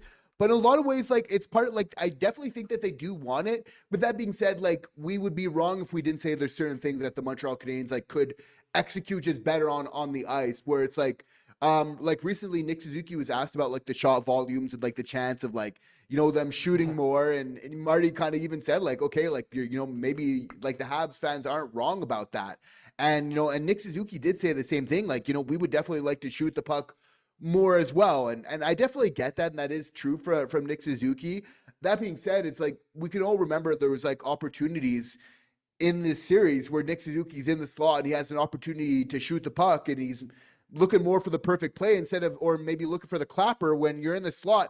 Risk it. Just get something on net as quick as possible. That time and space evaporates so quickly that I think like when you have those opportunities, we're getting them. The biggest thing is the unforced errors. Like I want to highlight that again. And I think that's probably one of the most like positive things, even though we're losing 3-0 right now. It's like a lot of these things we're doing to ourselves. I don't think it's so much that Carolina's like so much better. I just think it's like soft, like zone exits. It's not always taking advantage of like opportunities we have in the slot all the time right there. It's like overpassing with our first power play unit where we're getting 2 opportunities here in this game. Like if we're scoring on one of those, the complete tenure of this game is completely different. And a big reason of that is we're just passing the puck too much. And it's not because we're not a good team. It's like to the contrary, we have so much skill and we often like, we're just distributing the puck a little bit too much as a result of that. Just having like option paralysis from just so many guys that can put the puck in the back of the net. So for me in the second period, what do we need to do, Josh? What do we need to do, chat? For me, and put your word down, like one word of like what the Habs need to do. And like, honestly, we love hearing from you guys as well, because we know you're really smart Habs fans as well. We've got a opportunity to meet many of you. So we definitely know that. For me, the word I'm going to use right now is simplify. Yeah. Is they have the skill, they have the talents, like make it eat, get pucks on net, forecheck, and just forecheck hard. Can we just get the puck in deep and then forecheck so hard? This is the thing is, Josh, it's like they're forechecking us right now that we're happy to get to like center ice to like dump it in. And because we're just struggling to get to center in, obviously it's so hard to establish any sort of forecheck from there. So they're just exiting the puck, lackadaisical, and getting on their offense again. So we really need to get to some support. That's where the game's going to be won in the neutral zone. If we can get some support and some speed, we're going to be able to forecheck in the offensive zone, and good things are going to come from there. Rant over. Yeah, I'm going to say push, just because, like, push the pace, push your effort, like, just hit people, like, just go.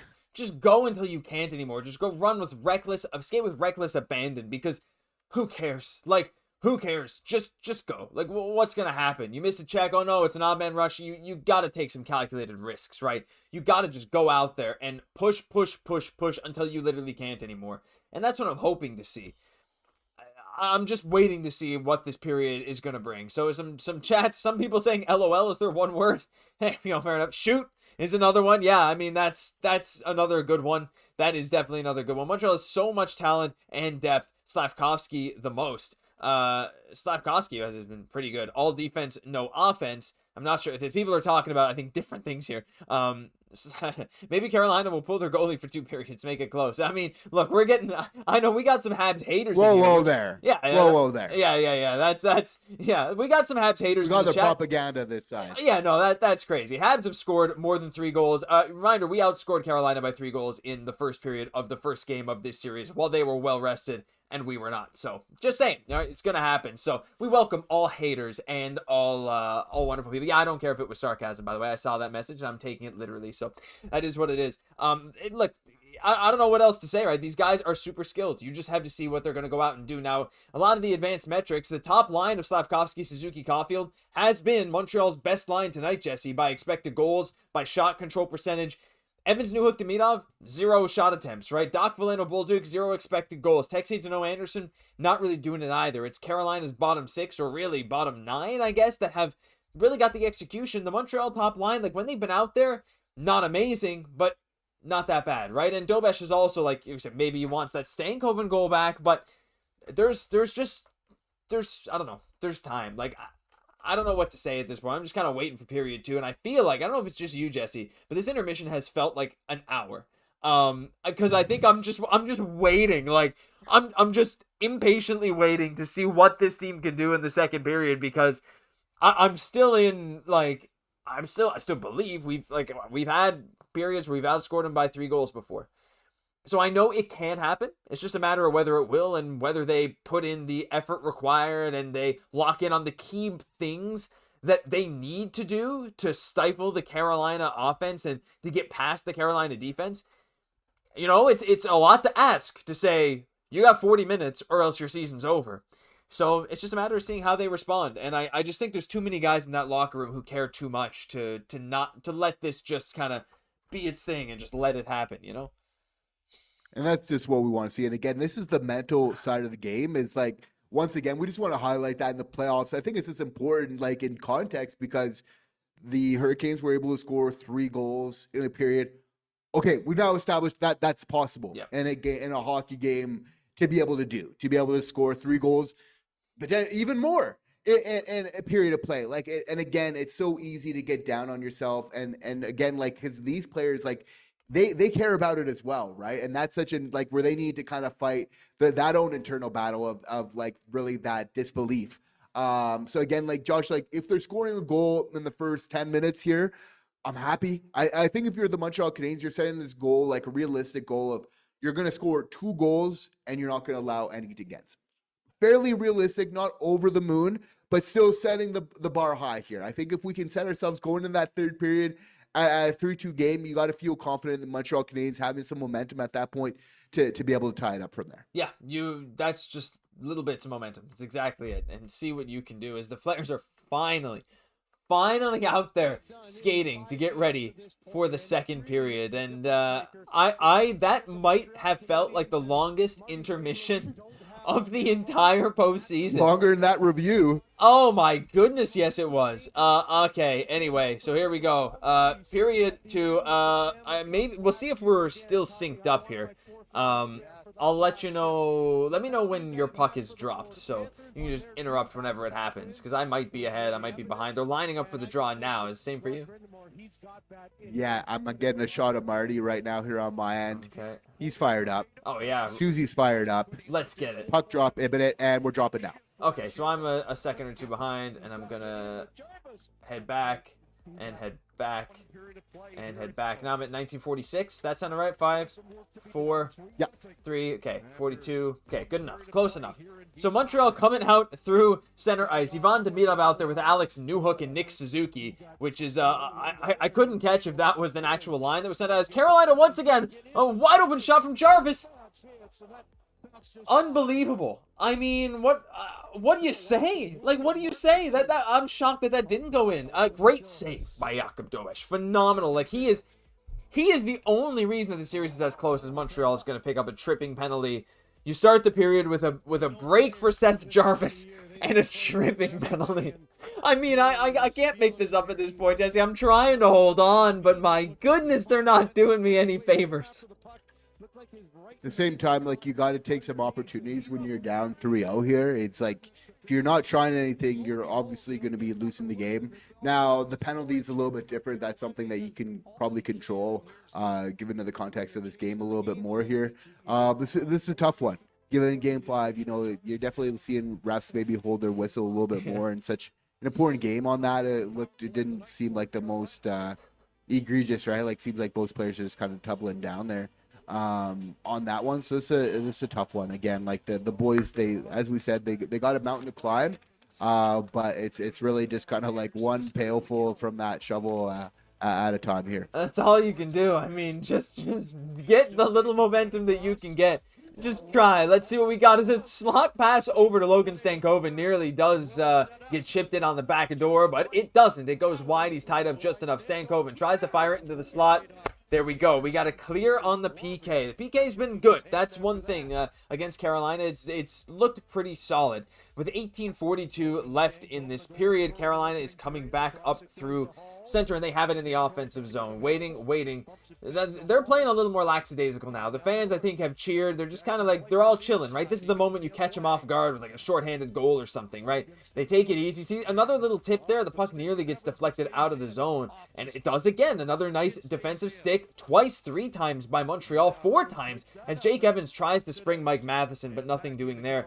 The effort's there. I mean, you know, you haven't conceded a goal yet. The effort is there, Jesse, and I mean, That's what I'm looking for. A couple of great plays there to stop Carolina from getting anything on the first wave of that power play. And I don't know, you take the little wins you can get.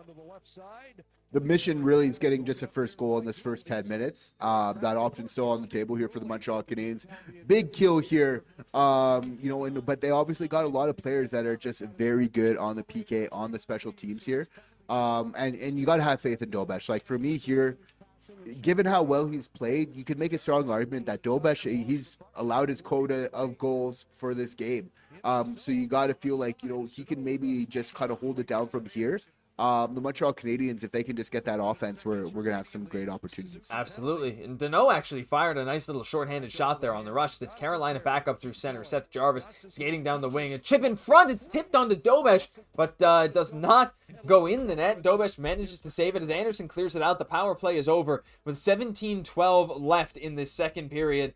Crazier things have happened. Crazier things have happened than the Habs coming back here. But yeah, mission impossible, says Terry. Hey, why not? Let's get some of that music. I don't have any of that music on cue, but why not? Like, you can go out here, you can do it. All the odds are against Montreal, but I think a lot of these guys, that's where they want to be. So we'll see how they can bounce back. As Nick Suzuki recovering the puck in his own zone, fresh out of the penalty box. Lane Hutson behind his own net. The Carolina Hurricanes continuing to forecheck very hard as Suzuki gets it. And he's out there with Caufield and Slafkovsky. The top line still out there, up to Slafkovsky. Firing it from, putting it towards the net from pretty far out. It's something that we've been asking for. We're already seeing Lane Hutson at the point. Back down to Slav on the half wall. Slav looking, fires it. It's deflected up, and it does go out of play. So already, Jesse, the Habs are looking to get the puck towards the net a little bit more. We're talking about microscopic improvements here, but it is something that hopefully will eventually lead to a couple more chances. That's the game. That's how you score in playoff, by taking those opportunities, shooting from. It doesn't need to be fancy, but again, that comes to that keyword coming into this period of simplify, and just keeping that game simple. And again, that's where the opportunities are, and you got to feel like that's on the table for the Montreal Canadiens. Like, it's not some big pie in the sky that they need to completely reform their game. It's really just they have a great game. It's just making things a little bit simpler for themselves right now. Yep, simplify. Your one word, and it's something that they're going to try their best to do. As a Hab gets high stick, and Joe Veleno got high stick pretty bad, and no ref blew it. They did eventually, but Veleno got high sticked, and Carolina had the puck, and no ref wanted to call anything. I mean, look. Are they going to call this? Yes, they are. Okay, they are putting Nikishin in the box. God. But, it just goes to our point, right, earlier about the officiate. Sometimes suspects. Like, that's an automatic call on the Montreal Canadiens. It's right in front of them. They're having to have a parliament discussion here on this one to be able to figure it out, right? There is a little bit of bias here that has kind of come in. I think early on, that first goal just determined so much momentum. Again, we don't want to be sour grapes about that, but that's as important. Just for me, it's just, as a Habs fan, so you're a little bit upset that that's just not kind of like an automatic penalty. No, I know, but at least they got the call right. And at the end of the day, if that's what happens every time, I'm okay with it. Hasn't yet, but that's all right. As it's the Habs on the power play, Lane Hutson at the point, shooting.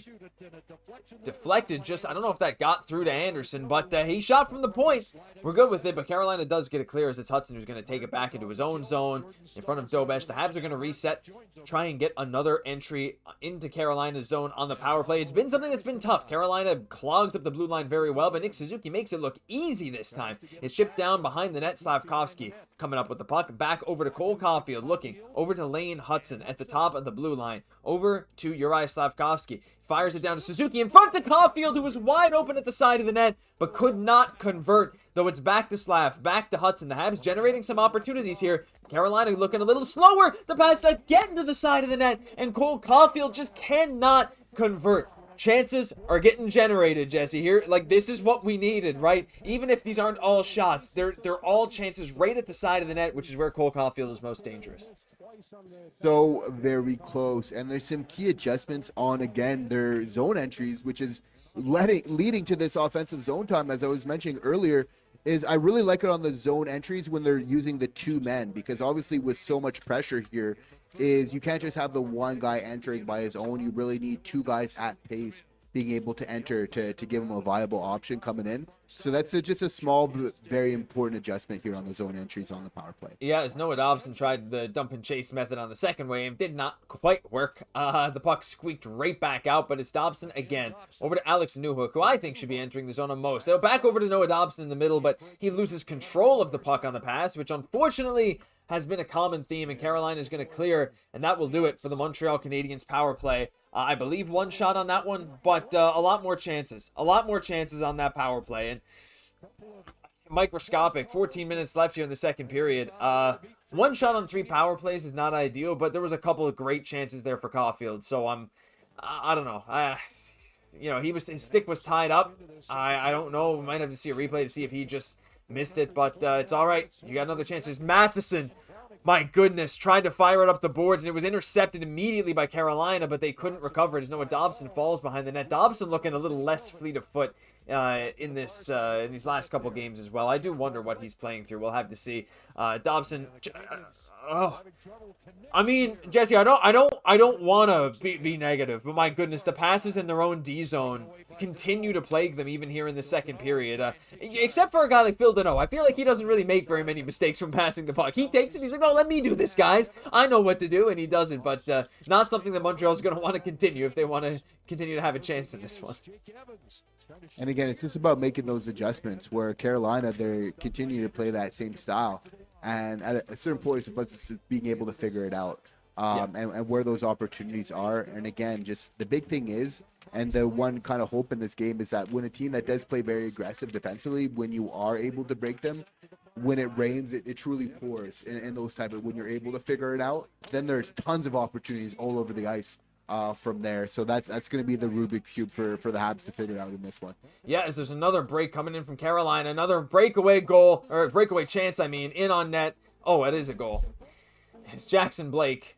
Montreal unable to recover, and just once again a poor decision leads to an odd man rush and a partial breakaway. Getting harder and harder by the second here. This one hurts. This is definitely a tough one here, especially just considering, like, again, how we're letting Dobie out to hang just after that goal. Like, it's not just the break, but it's just the complete breakdown afterwards, like that second opportunity where that just truly should not be happening. Like, I get getting caught a little bit here where you're trying to go for it, but it's just completely letting somebody just be unmanned there in the slot. Which is really a tough one, right? And you're kind of wishing for Dobie here on a big night. For me, if you're Marty, like, you should have, again, it's not any fault of Dobech, but you got to bring in Fowler when you're down 3-0. Just, that's almost standard procedure to just change the momentum. You got to try something in the series to be able to switch that up there. So I was very surprised not to be able to see, and especially now, not to see a change being made. Yeah, I agree. I don't know what you're getting. I mean, I guess then the idea is like, well, Jacob Fowler's just like a rookie. Like, what good is it going to do him in a game where you're just not generating anything? You're going to leave him. Are you going to hang him out to dry, or are you going to hang Dobech out to dry? And so, but I agree. Like, I think you should have made a change, but there must be something that Marty doesn't like in this. Anyway, people saying great season. Hopefully management makes moves this offseason. Yeah, I mean, there's although I think the stream went down here for a second. I'm not sure. No, I think we're good. The screen went black there, but I think we're all right. It's lagging a bit on the YouTube side, but I'm not seeing any issue here. Everything's, let us know in chat if the stream is going down for you, but I think it should be fine. Hopefully management makes moves. I think there are going to be moves, but I'm not ready to talk about that yet. There's still a game going on. It's still the playoffs. Is it likely to win? Hell no.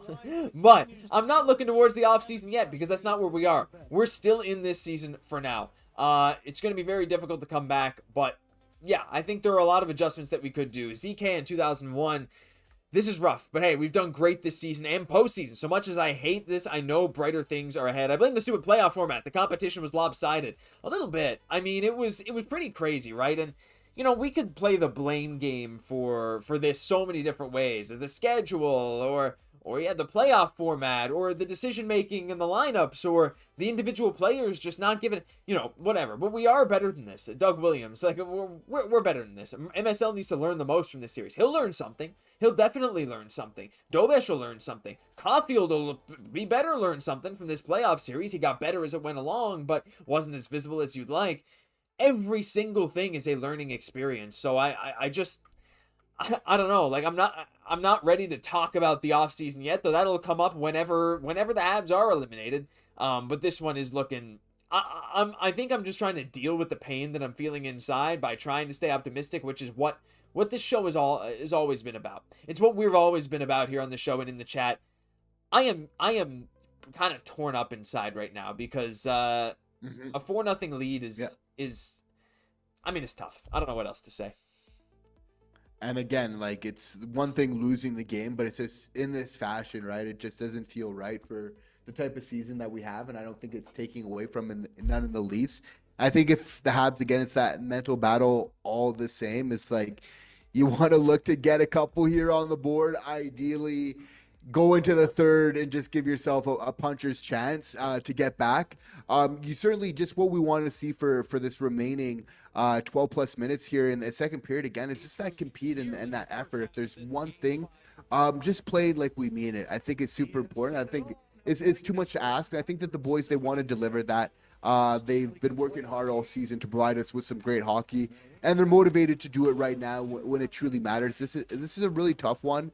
In a lot of ways, I think that they're learning here in real time and some important ones, but I truly think it's important for them to finish off this game strong, just to really hold a standard of what they're capable of. Yeah, and you're going to see a whole lot of revamped lines because right now it's Phil Deneau with Juraj Slafkovsky and Cole Caufield, which is wacky because Marty St. Louis started the second with Newhook, Suzuki, and Demidov, putting Deneau between Slav and Caufield. And look, this whole period has been wacky. I think we're going to see everything that we can do, that the Habs can do to break out, just try new lines.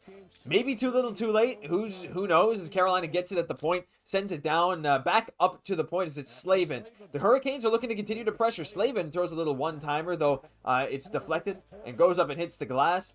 The Hurricanes fans are chanting Ole. Hey, you know what?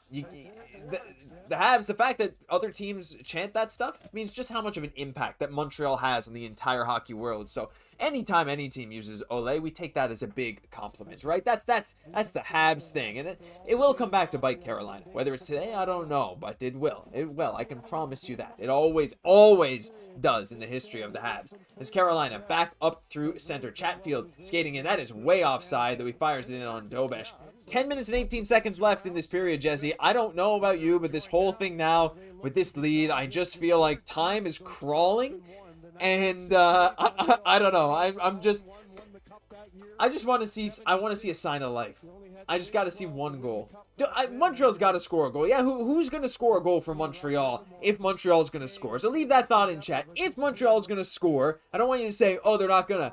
If they score one, who's going to score the goal? Who's it going to be, right? Like, I don't know. I think someone like a Newhook or a Bolduc is just primed to or Andersen charge into the net and just stuff something past Freddie Andersen. Newhook is the first one by Kyle, and I agree, right? So I don't know. I just want to see a sign of life, right? Get something going here. Get this feeling back. Jesse, I need that extra hit of Habs hockey here before the season is over. And it's only right. And again, like, it's only right how you're saying how you truly feel here today, Josh. Because, like, we're upset, but again, it's just so nice that we can be live, right? We can actually talk, and it's okay to vent here in the chat about how you're feeling. But again, like, let us know about who you think is going to be the first one for the Habs to get on the board. I can't help but think of Cole Caufield, our leading goal scorer. I love to see him just finish this game off here in style. Again, it's just about getting that one goal, though, and really building from here. It's like you really don't want to be shut out here in an elimination game. We know Hurricanes, they pride themselves off a defensive game, but those opportunities you have to feel are there. Right now, it's just, again, too, you have to feel like with the Habs, like just pushing that puck, just playing a little bit more of that north-south hockey. I think it's so important. It's maybe hard to kind of shy away against that when you have a lot of pressure against. But I truly feel like that's how you counter. It's not by being indecisive, by spending more time in your defensive zone. It's trying to make more passes just really up ice. it's just going to be so important. I agree. But as Lane Hutson going to the box. That's not going to help. No, it's not. That's a high stick. That one I can't argue. I mean, a high stick is the one call that you can't really argue, I suppose. I mean, it's just funny. Like, maybe this is just the reaction that my body is choosing for what's happening right now. As I'm like, let it out. Yeah, I'm just laying back like I'm in a therapy chair here right now. Like, what? Like, I see How does this make you feel? It makes me feel like garbage. It makes me feel like, I don't know, like, because I don't want to move on. Like, I think about the off season, and it's going to be great. We're going to have so much content, and you don't forget, guys, like, you subscribe, and we're here literally every single day. Doesn't matter if the Habs are going to lose. Other channels, other places, they're going to stop talking about the Habs. We literally never do. We are going all off season long every single day. And if you want all the latest stuff, for all your venting needs, this is where you will get it. But right now, like, I don't want to think about the offseason. I'm not, it's 4-0 and we're going on the penalty kill, but like, I don't want to think about the draft. I don't want to think about free agency. I don't want to think about these moves. I want them to win this game. And look, it's probably not going to happen, but like, I think that's just how much I've loved this season, and what I've seen from this team is like, you just don't want it to end when you have such a good thing going. No, and again, like, Montreal Canadiens have a little bit less than half of this game right. We're at 9:04 here, the second period, so still a lot of hockey to be played.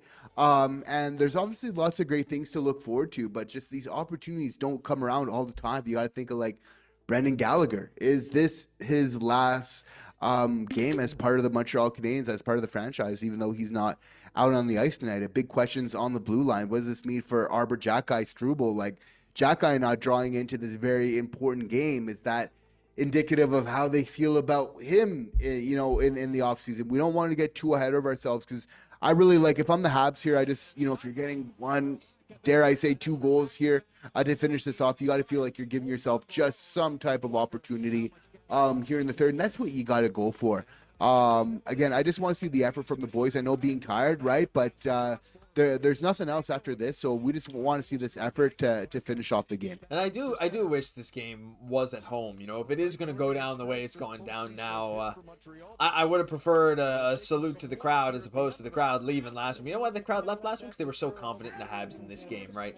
As we see Nick Suzuki going out there, chasing after a puck in the offensive zone there, while in the penalty kill. He gets ridden hard into the boards there by Carolina, but that's what's going to happen. You got to play strong, you got to play fast for Nick Suzuki or for Carolina's. Logan Stankoven coming in, drops it back for Jackson Blake, who's a phenomenal young player, back to the point. Is fired over a cross shot from Carolina. Is fired high and wide, is back over to Jackson Blake. Fires it into the slot. Stankoven drops it back up to Jackson Blake, excuse me. I feel like the enthusiasm for commentating Carolina is not really there. I don't really want to apologize for that, but like, it's back to Nikishin, back over. Or is that Miller? I often can't actually. Which one's 19? It doesn't matter. Anyway, Carolina continuing to be on the power play. Montreal keeping them to the outside, but it certainly looks like Carolina is just doing their due diligence and trying to create some chances. Just taking it fairly easy, but I mean, I keep saying it. You just want one goal. You just go out there, you catch him off guard a bit. Jackson Blake over on the side, back into the slot. Montreal's trying their hardest. Stankoven tried to go for the hat trick there. It didn't quite work. I don't know, Jesse. I mean, the vibe of this game is certainly going down. The energy level, I think, is going down for both teams.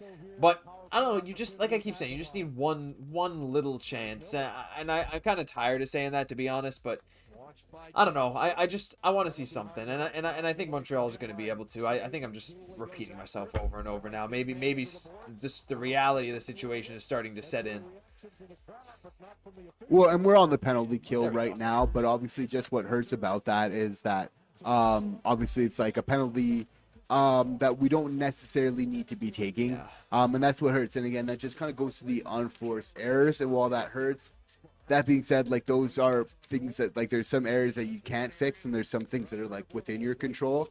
And definitely the discipline is something that's, like, within the purview of the Montreal Canadiens to be able to fix here.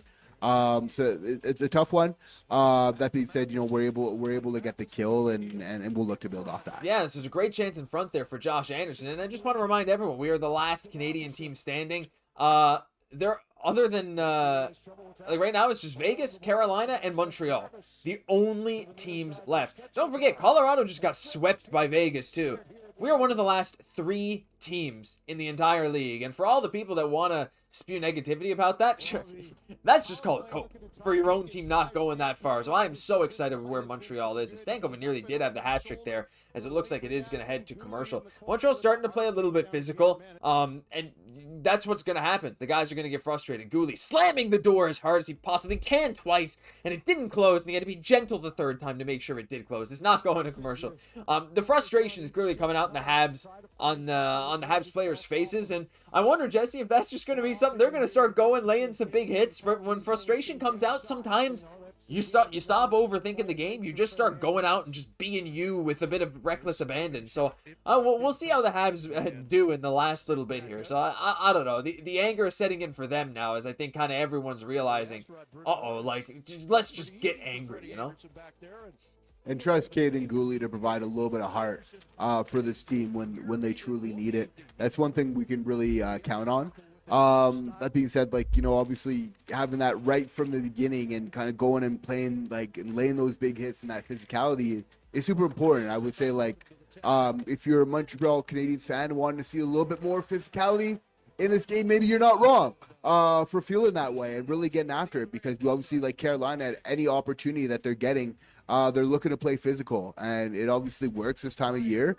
And the Habs, I think, are learning right now, like, truly, like, what it takes to be successful. Again, it's taken, like, Carolina, like, many iterations to, like, to get to the point of, like, where they are now. Like, we don't want to take this for granted. It seems, like, lopsided, but, like, they have not been able to do what they've done in a very long time of, like, being what it's looking like, of being able, to move on here. And we know that this one certainly isn't over, and there's still a good amount of hockey to play. But there's a lot to be said about, like, what it takes to build your team to that level, to be able to advance to the Stanley Cup Finals. And we're seeing a lot of different things come together. And obviously experience is a big one here. Like, in the playoffs, there's just no way of getting around it. You can't help but feel, Josh, again, of, like, how does, like, a Michael Hage potentially look on this team? Like, we weren't able to get that 2C. He was available after his NCAA season finished. He chose to continue his collegiate career. And I felt like with not getting that 2C, like, having potentially Michael Hage come in and provide a little bit more depth, where here in, like, an elimination game, we're being stake bitten. A little bit of that offense of what that could potentially provide. I know the future is very bright here in Montreal, and I know he's trying to do what he's going to feel best is best for his career, which ultimately does benefit the Montreal Canadiens in the long run as well. Josh, what's your thoughts on that? I just can't help but feeling about, like, that potential 2C that was so close at the trade deadline, or like a Michael Hage. Like, what does that mean? Because I know we're so under the cap, but I think a little bit of context, like, this is a very young team, and we still got a lot of money that we could have spent as well here. So I think that needs to be maybe kept in mind as well. Yeah, I agree. Katie did an odds on a better note. The Jays are winning. Hey, yeah, I mean, that's good too. But I agree with you. I think the Habs management, to some extent, like, I don't know this for a fact, but I feel like to some extent they were sort of planning to have that injection of offense. And now, putting the pressure of being a Stanley Cup final level 2C on this team was awful lofty for a young guy like Michael Hage, but he has the skill to be able to do it. So, like, I don't know if Habs management anticipated Oliver Kapanen being scratched, right? Like, we've kind of gone with a bunch of different centers, whether it's Newhook or Doc or Evans or Deneau, but, like, no one has been that 2C. They've all kind of served as decent options, but in a real world, now Newhook, you could argue, is at his best a second liner. Like, he's actually good. Like, he actually is really, really good, and he showed it in this playoffs. But I think that just, I wonder, Jesse, I have to think back to the deadline, as the game is back underway, by the way, but anyway, I have to wonder at the deadline if, Kent Hughes and Jeff Gorton, if they knew that Michael Hage wasn't coming or not. I would assume not, because maybe if they thought he was coming, it would have, or they thought that was going to go back to his collegiate career at Michigan, then maybe they would have tried to get that deal over the finish line. I don't know. I think it's a whole lot of speculation, a whole lot of what if. But I do think we'll probably get some clearer answers on a whole lot of stuff in the coming weeks here. And when you're making a deal of that magnitude, like other players that you have come into the pipeline and like spots that you may or may not be taken from them totally matter and factor into this completely. And I think if you're Kent Hughes, like they were expecting, and they did make that clear, like they thought that Michael Hage was going to join them at the end of his collegiate season here.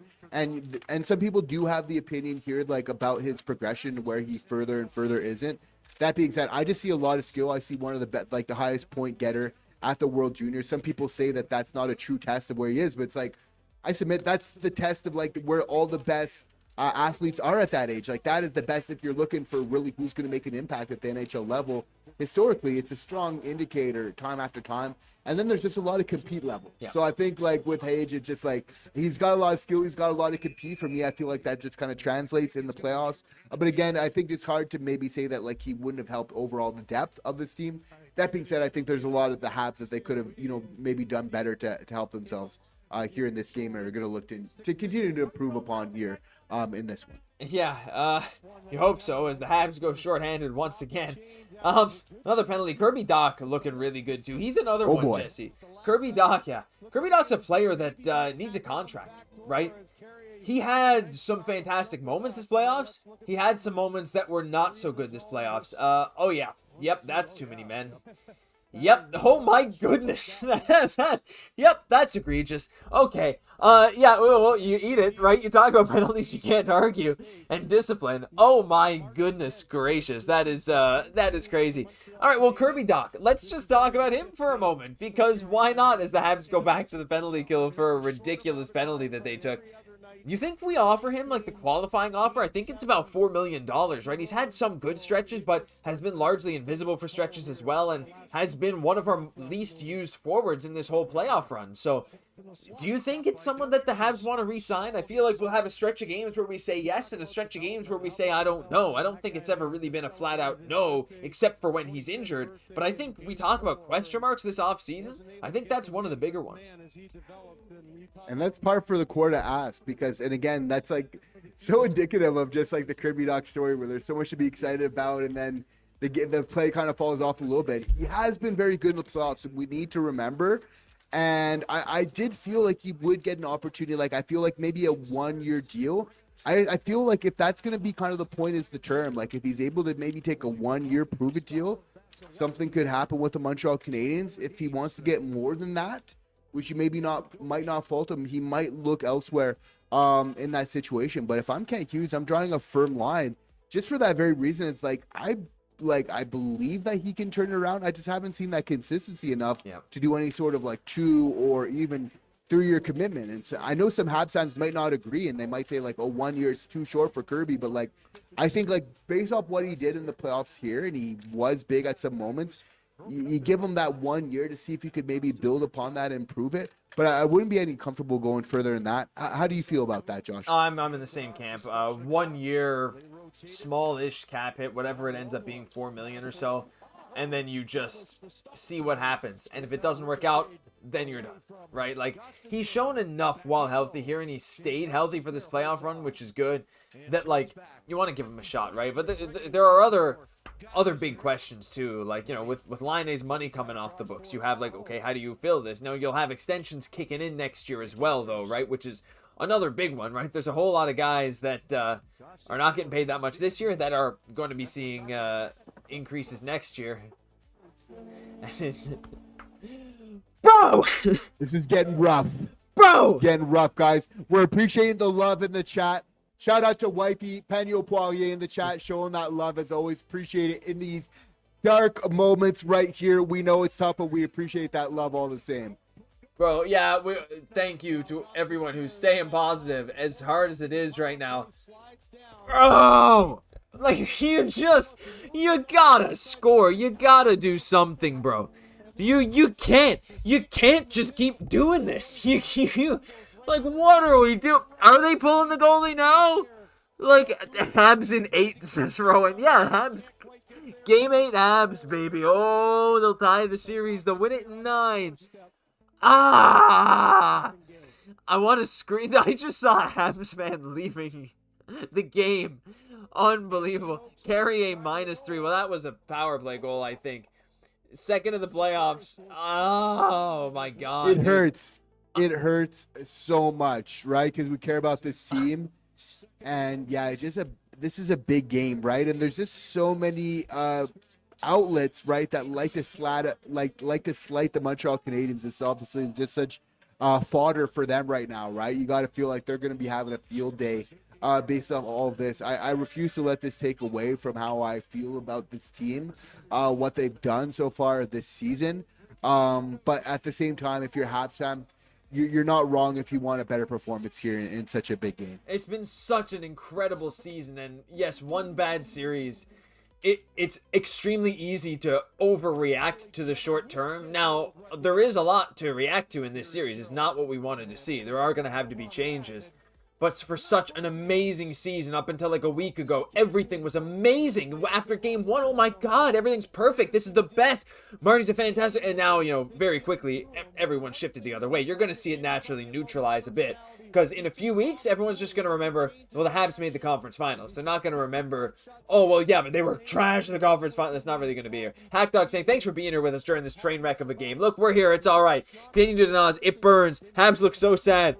Yeah, you guys won 6-2. What happened? I wonder that myself. I think maybe Carolina underestimated us a bit, but I also think that Montreal came out firing in that game. I think they had so much adrenaline in that game. I think they were just genuinely the better team in that game. Like, I wonder if this series would have gone longer, what would have happened. But there's no need to do these what ifs right now. As it's Lane Hutson behind his own net with a minute left here in the second. On a positive note, Jesse, we're on pace for about 20 shots this game, and Suzuki just had a great opportunity. So they're microscopic, right? Little improvements as Slav turns it over again. But I don't know. I just want to see something because I think at this point the comeback is on the order of some of the most unlikely comebacks in NHL history, but I don't know. Like I just want to see something positive, something to send us off into the sunset if it comes to that. Something positive here. And Montreal's at least trying. They're still out there. They're still giving their all. They haven't conceded, and to me, that's what I'm happy to see.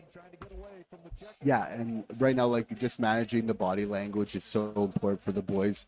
Obviously, they care a lot, so they're a little bit frustrated right now, and that's so important. But just not really getting too down in the dumps, right? Like as a player, that's when things really kind of snowball. I think as a fan base, kind of like getting too much down in the dumps, that's where things really snowball as well. But it's just tough when you care about this team. Just an opportunity here in the third to really just play some strong hockey. And you want to just play like a brand that you feel is just more representative of how we feel the Montreal Canadiens can play. We feel like we've gotten away from that, and the fact that we haven't been able to change this narrative here in just such an important game that matters. Like Marty bleeds for this team. Like Marty, he's dreaming about the Montreal Canadiens. I don't think he dreams about anything else other than like his family. The way that he cares about like hockey, like it's either his family or this team. Or the leg press I machine. I feel for Nick Suzuki.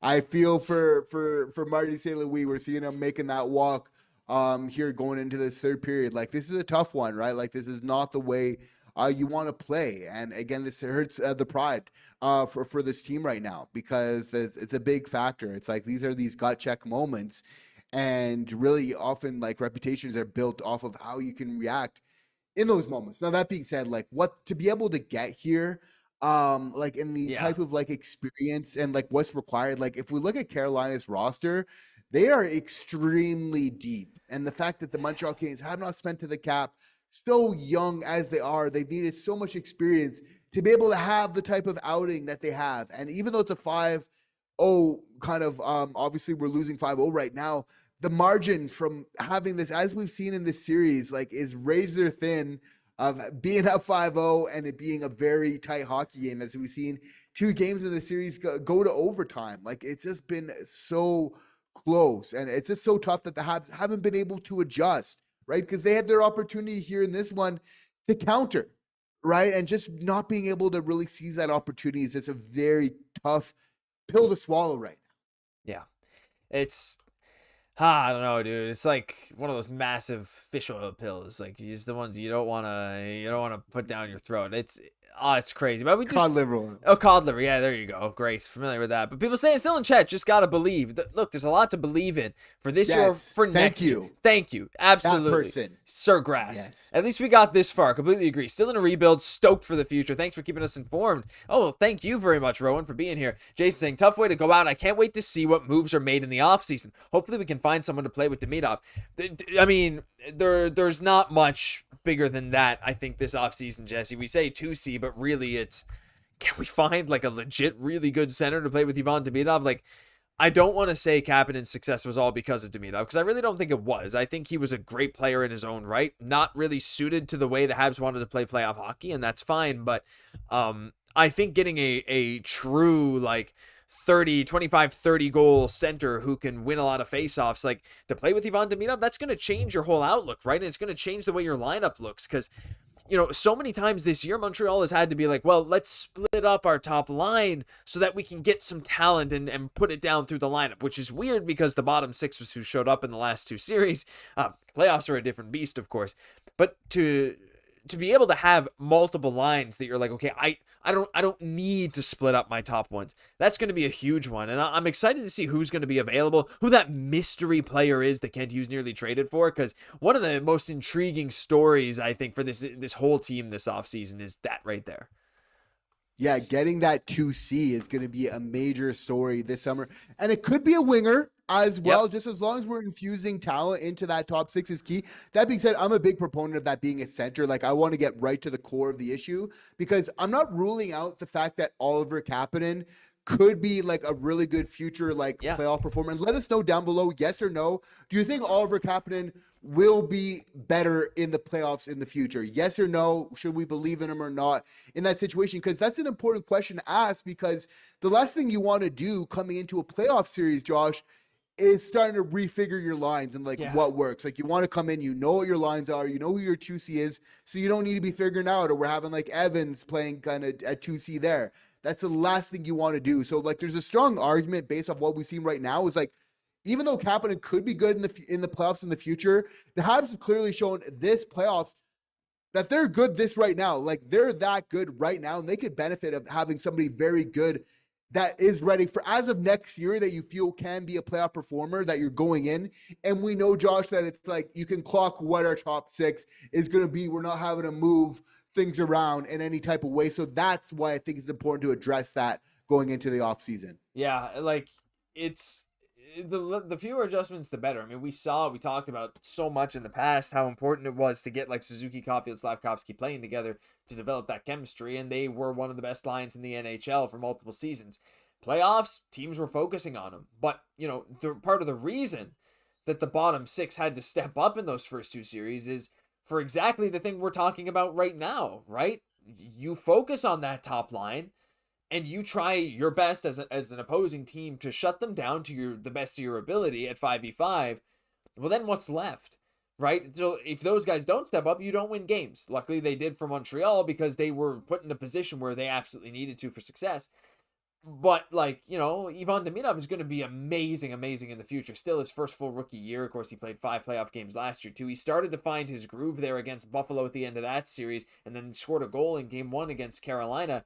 But to get him just some extra talent, I wonder which guys are going to come out of the lineup then, Jesse, right? We talk about, obviously, Laine's gone, but he's not in the lineup anyway.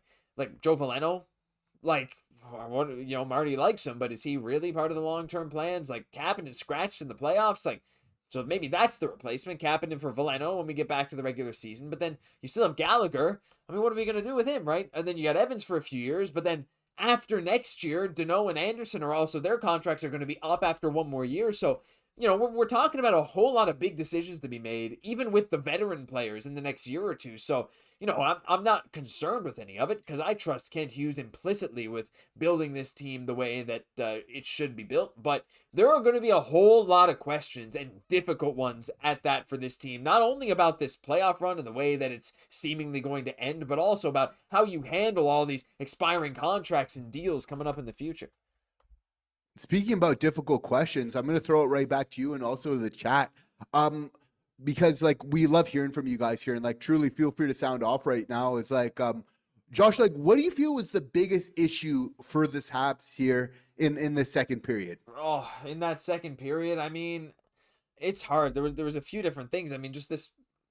I thought that they were a little bit better controlling the puck, but I just I just feel like they're I don't know, I just feel like they're running out of gas a little bit. Like I feel like the legs, like the pace.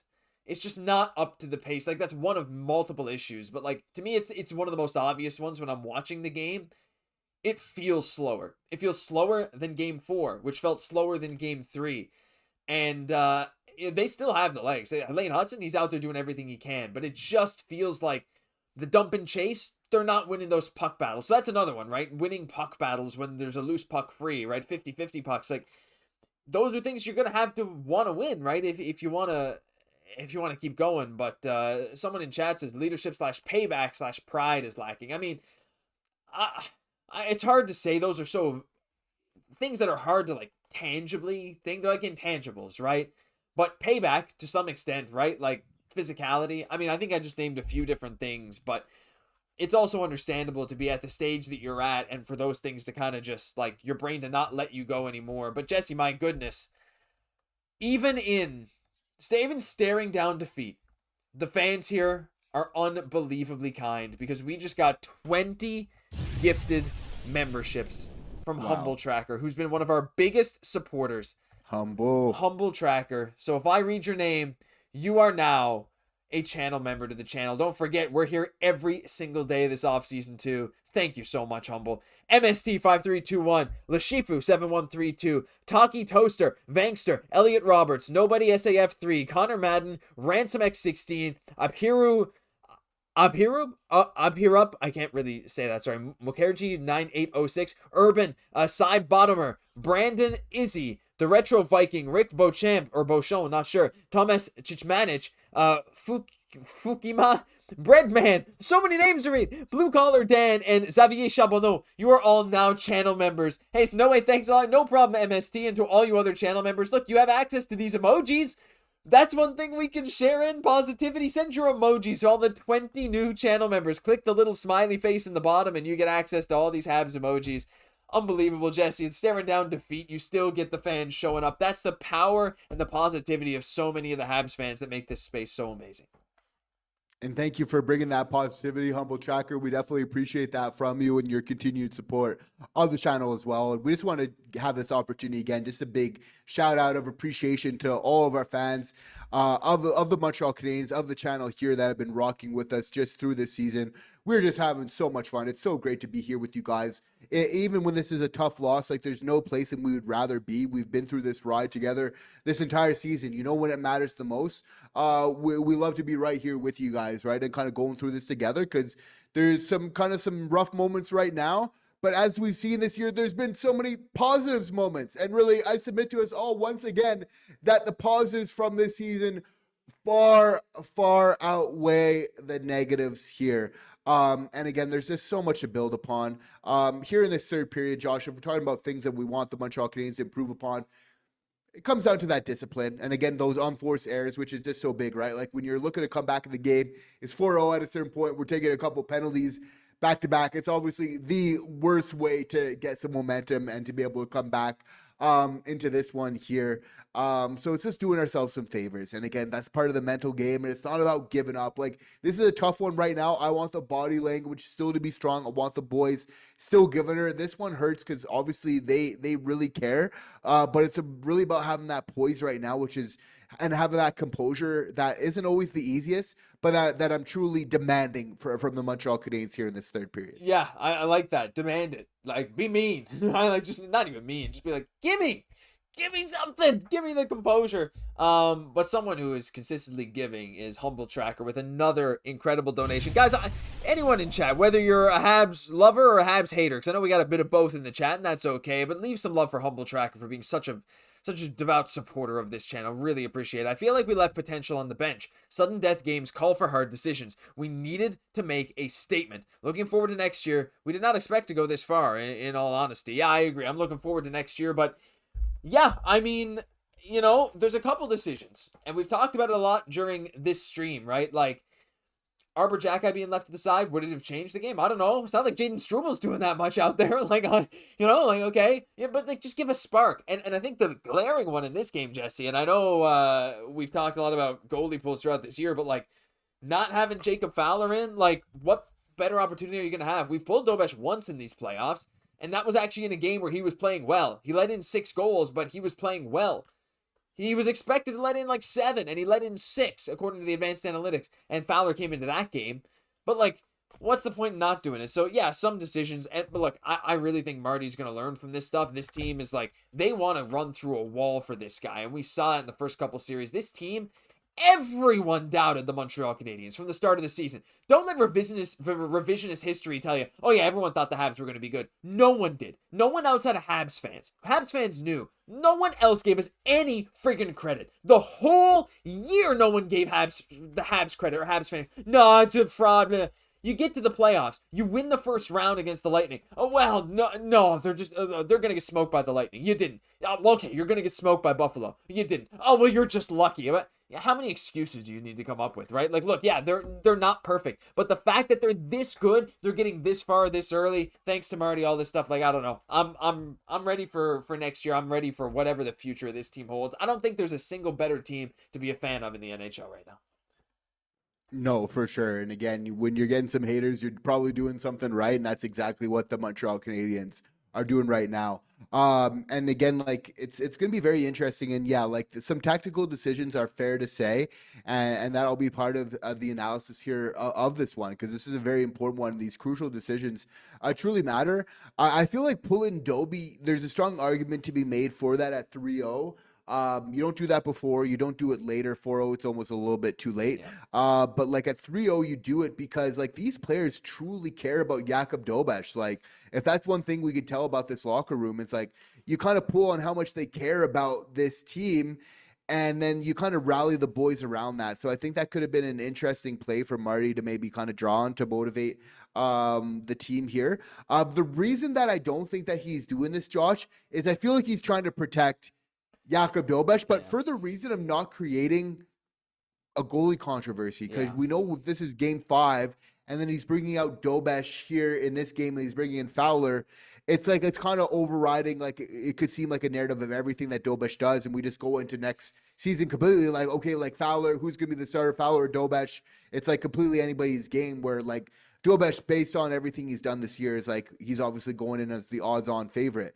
That being said, is like I think you need to think about this game and not anything further than that, or creating any sort of contra. Just what in this game can we do to potentially to be able to win that? It's interesting to think of maybe some of these factors could be coming into Marty's processing of this. Yeah, I think so too, and I think he's probably going to be going out seeking advice from lots of other people, like and how to manage this. But I like the comment there from Habs Nation. This is the perfect case scenario. You give management all the info you need to improve the team. Yeah, here's the thing. You won't know what you need in the playoffs until you get here. You beat a team like Tampa, who is a playoff-style team. You beat them. So I said, some people in chat saying, oh, this is never going to win in the playoffs. Well, it did. It won 2 rounds. Like, what are we doing? How short are your guys' memories sometimes? Like, we're here in the conference finals, man. We deserve to be here because we won the series. But like exactly that, Jesse. We now know, okay, this style that Carolina plays, this is where Montreal has a big weakness, right? Clearly not suited to win this series based on what we saw. Okay, we know it now. And once you do it, you could beat Tampa, you could beat Buffalo, you figured out how to do it, you have a great goalie, you have great top-end players, but now we got to figure out how to support them to allow this team to succeed in situations like this. I mean, I think that's a great point. Like, what else can you really ask for in a season from the youngest team in the playoffs, one of the youngest ever playoff teams, to make it all the way to the conference finals, the youngest team to make the conference finals since 1993. Like, no one expected you to win it all. They expected Montreal to bow out at some point. It seems like that's going to happen, but I'm honestly like, there is a lot to look forward to. I think this offseason is going to be full of surprises and full of awesome things for the future. And some very unexpected moves, because I feel like there's going to be changes for this team, both on offense, but even on that decor. As much as we like it, and there's like some good elements, there's going to be some changes. That's very interesting to look at. We love this team so much, and that's what's kind of bittersweet. It's like we're looking at this game here now, this third period, knowing that like there's going to be a couple players here, like as of next year, that aren't going to be with this team. That might include some of the players we're seeing on the ice and then off the ice. And there's some obvious ones there, but like some less obvious ones as well. And it'll be so interesting. Like Josh, I think there's going to be a change in the decor, and I think it could be a very surprising one. And I like the offensive nature of it. I've said this before, but I just think you need the balance between the offense and the defense on your defensive core. I wouldn't be surprised to see one of our very offensive, maybe more leaning guys go out and maybe stabilize or maybe make room if we're keeping both Xhekaj and Struble to make it a little bit more just of a defensive nature. I think we have the offense, but like our biggest success came this year when we were able to really concede less goals against. I just think that starts like truly with your decor. If the forwards can contribute to your defensive play, that's great. But it's for your decor to really hold that down the most. Josh, I don't want to throw out names, but it's like, and I know Matheson is extended here over the long period. I couldn't help but thinking of like some potential big movements involving some players we might not expect. And there's players I think they're saying for sure, Hutson, Dobson, Gouli. I think in terms of the fit, like he has to stay as well. But like players like Carrier, Matheson, Struble, Xhekaj to make room for guys like Reinbach or Engstrom. I think you're fair. Like I think it's fair to bring up any of their names, really. I do too. And I'd be open to it. There's a lot of stuff that like little tweaks that need to make changes. The game's about to go back underway. But Jesse, we had some huge support in chat. And the first one coming from Hackdog, who has been such a long time supporter, one of our biggest supporters. $57. The chat was loving it as well, so thank you so much. It hurts to send this, but thanks for everything this season. Well, thank you for being here. Seriously, we are nothing without you guys, the fans, tuning in.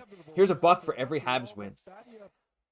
Unbelievably generous. Could not ask for anything more from you guys. Like, you guys make this so fun every single day. So generous from you. And Humble Tracker with another $10. Anyone that disses on the Habs right now are not fans. At no point this year did we have a chance to believe we could go this far. Shut up and take my money. Cheers. Great work and great stream. Thank you so much. And one more final one. Oh my gosh. Another $100 from Humble Tracker. Guys, please leave some support. Oh my gosh. Just because I can. You do not have to do this. This is so unbelievably generous beyond words. We are so grateful to be able to talk about the Habs and make this a huge part of our lives. And you guys are, I mean, it's unbelievable, Jesse. I mean, this is what we always dream for. And having fans that support the team day in, day out, support us. I mean, unbelievable. I don't even know what to say. I'm kind of speechless. Thank you so much to everyone who's there in chat right now. Humble Tracker, Hackdog, so many others, right? Like it just speaks so much about you guys, that the fact that like you're supporting the team and us here. And this is obviously like, this is a tough loss, but it says so much about your character, right? I think so much in life it kind of shows like when you're down and out, like what's your composure? How do you kind of remain under those circumstances? What sort of character do you show? I think it just is super important. So nothing but class from you guys. We truly appreciate the support. We truly actually live to be able to do this content for you. We can't envision our lives without it. We just appreciate this community so much, and there's just so many bright things. And this year has just obviously just reinforced so many positive feelings about this team. And while we're not maybe having the outing that we're liking here so far, we need to be reminded we're coming to the Eastern Conference Finals. There's so much to be happy about. This one's going to be tough. And I just want to say here, we appreciate the support, but I just want to transition as well how we're making a rival here in Carolina. I, for one, a lot of the Montreal Canadiens here are not going to forget the Olays that they were shouting here. And that's okay. Like, we expect to see them again here in the playoffs. This Montreal Canadiens are on the up and up. We're going to remember this one. We're going to store this one away. And this young competitive team is going to come back and use this one as motivation. So while you were talking, I completely agree, by the way.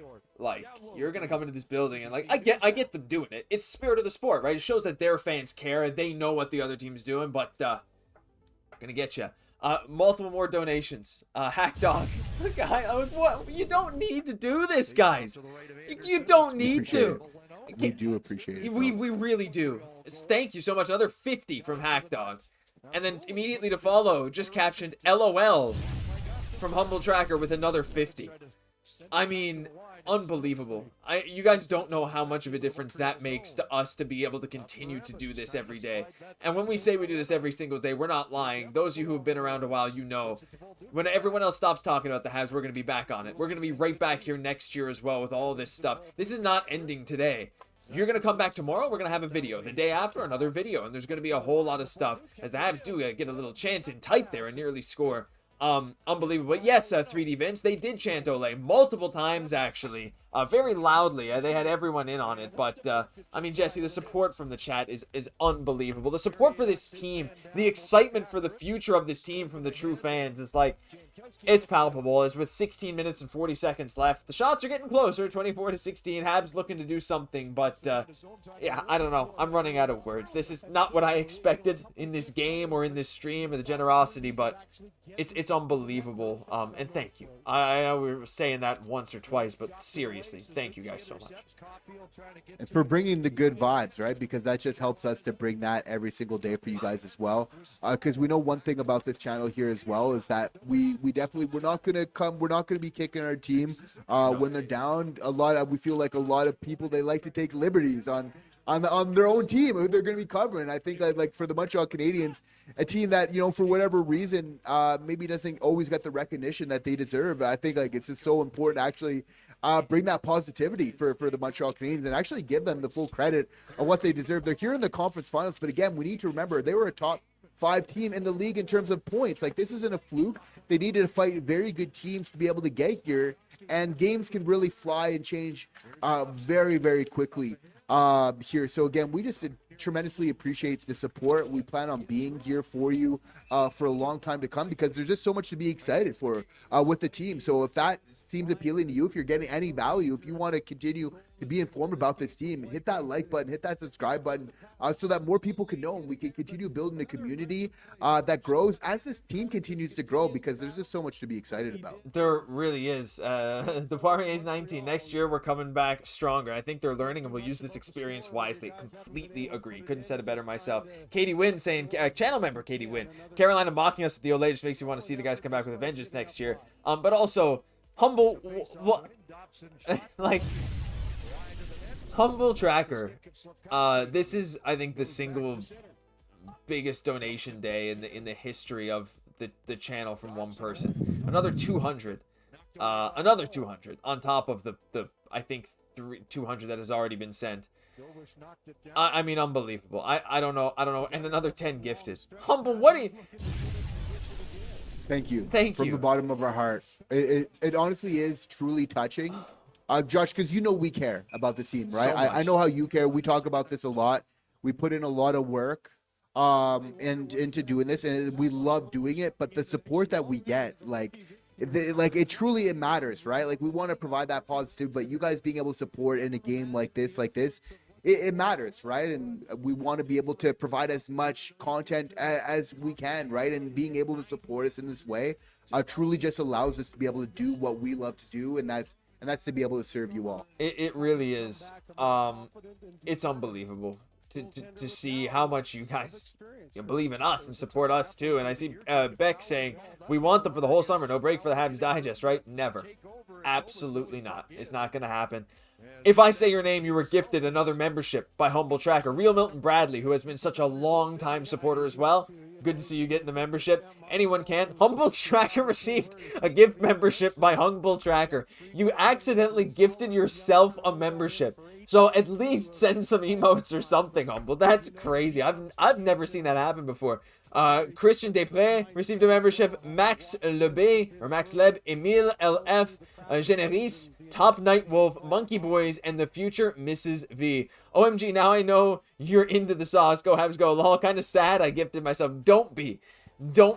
I mean, if anyone deserves it, it's you. Unbelievable level of support. And honestly, for this, Jesse, I mean, I think we got to give him the 2C Tony treatment. I mean, Humble, if you want to reach out on Facebook or Instagram, the Habs Digest accounts, or my personal account, want to get you invited to our members only group chat for our top tier members. Yes. If you want to. 100%. Yeah, absolutely. So Humble, reach out, Facebook to me personally, or DM the Habs Digest Twitter probably would be the best if you can, and yeah, we'll get you in our channel members only group chat. They'd love to have you, only if you want to. No pressure.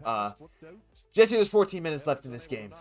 The Habs get called for icing. I feel like I'm watching it, but I'm not feeling it. You know, it's that time of acceptance is starting to creep nearer, as you know, the 5 goals in 14 minutes seems a little more impossible. But it's a little saddening, but also like I think just being around so many wonderful fans here is helping alleviate a lot of the pain that this I think normally would feel like, you know, if we didn't have the great company here and weren't able to talk about this. I mean, look at all the hearts that's going off in the chat. Like, and we're feeling the love, like, obviously so much, even in this tough one, right? Like, I think it's only right that we're here at this time together, that we have a little council here to talk about this one and how we can regroup and you know, and do better going forward here. I think that there's a lot to build off of.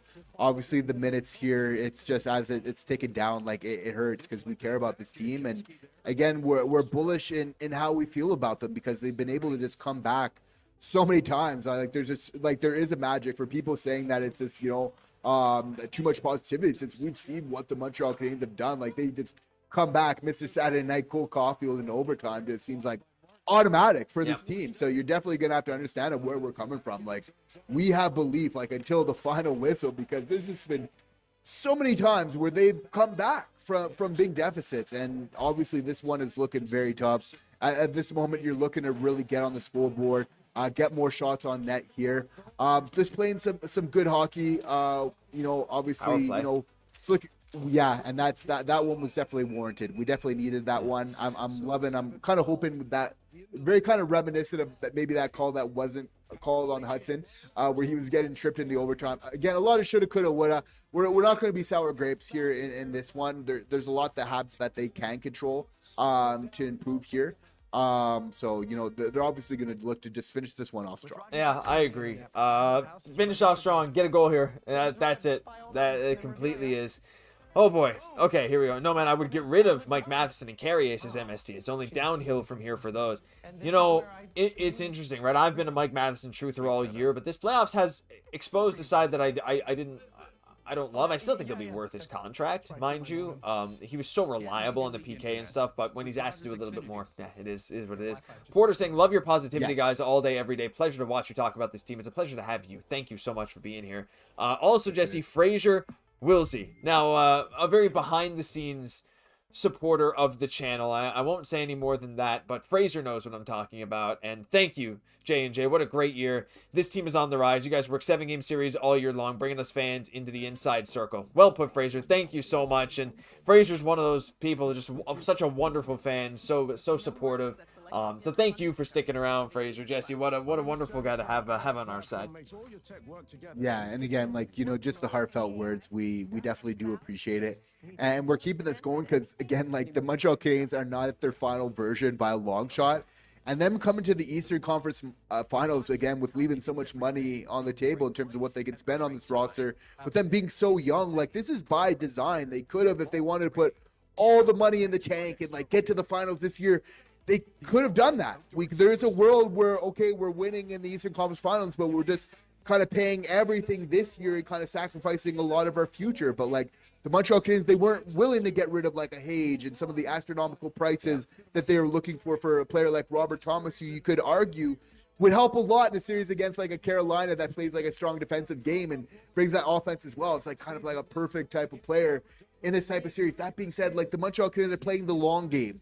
And that's why this hurts here when we're in Game 5, where we're like, we're so close. Because, Josh, I wanted to get to the Stanley Cup Finals so bad. Like, with Colorado being out, I know I shouted out Vegas, like, privately with you as being, like, my take here to really go far in the West. Like, that being said, as good as I think that they are, and I've seen them be for a minute, like, I saw some openings here. So that's what just hurts so much. Like, when you're so close, because I know it's like no small task here. Like, you got to obviously win the Eastern Conference Finals, but if you're able to get there, it's just, you can't help but thinking it, right? It's the Stanley Cup Finals.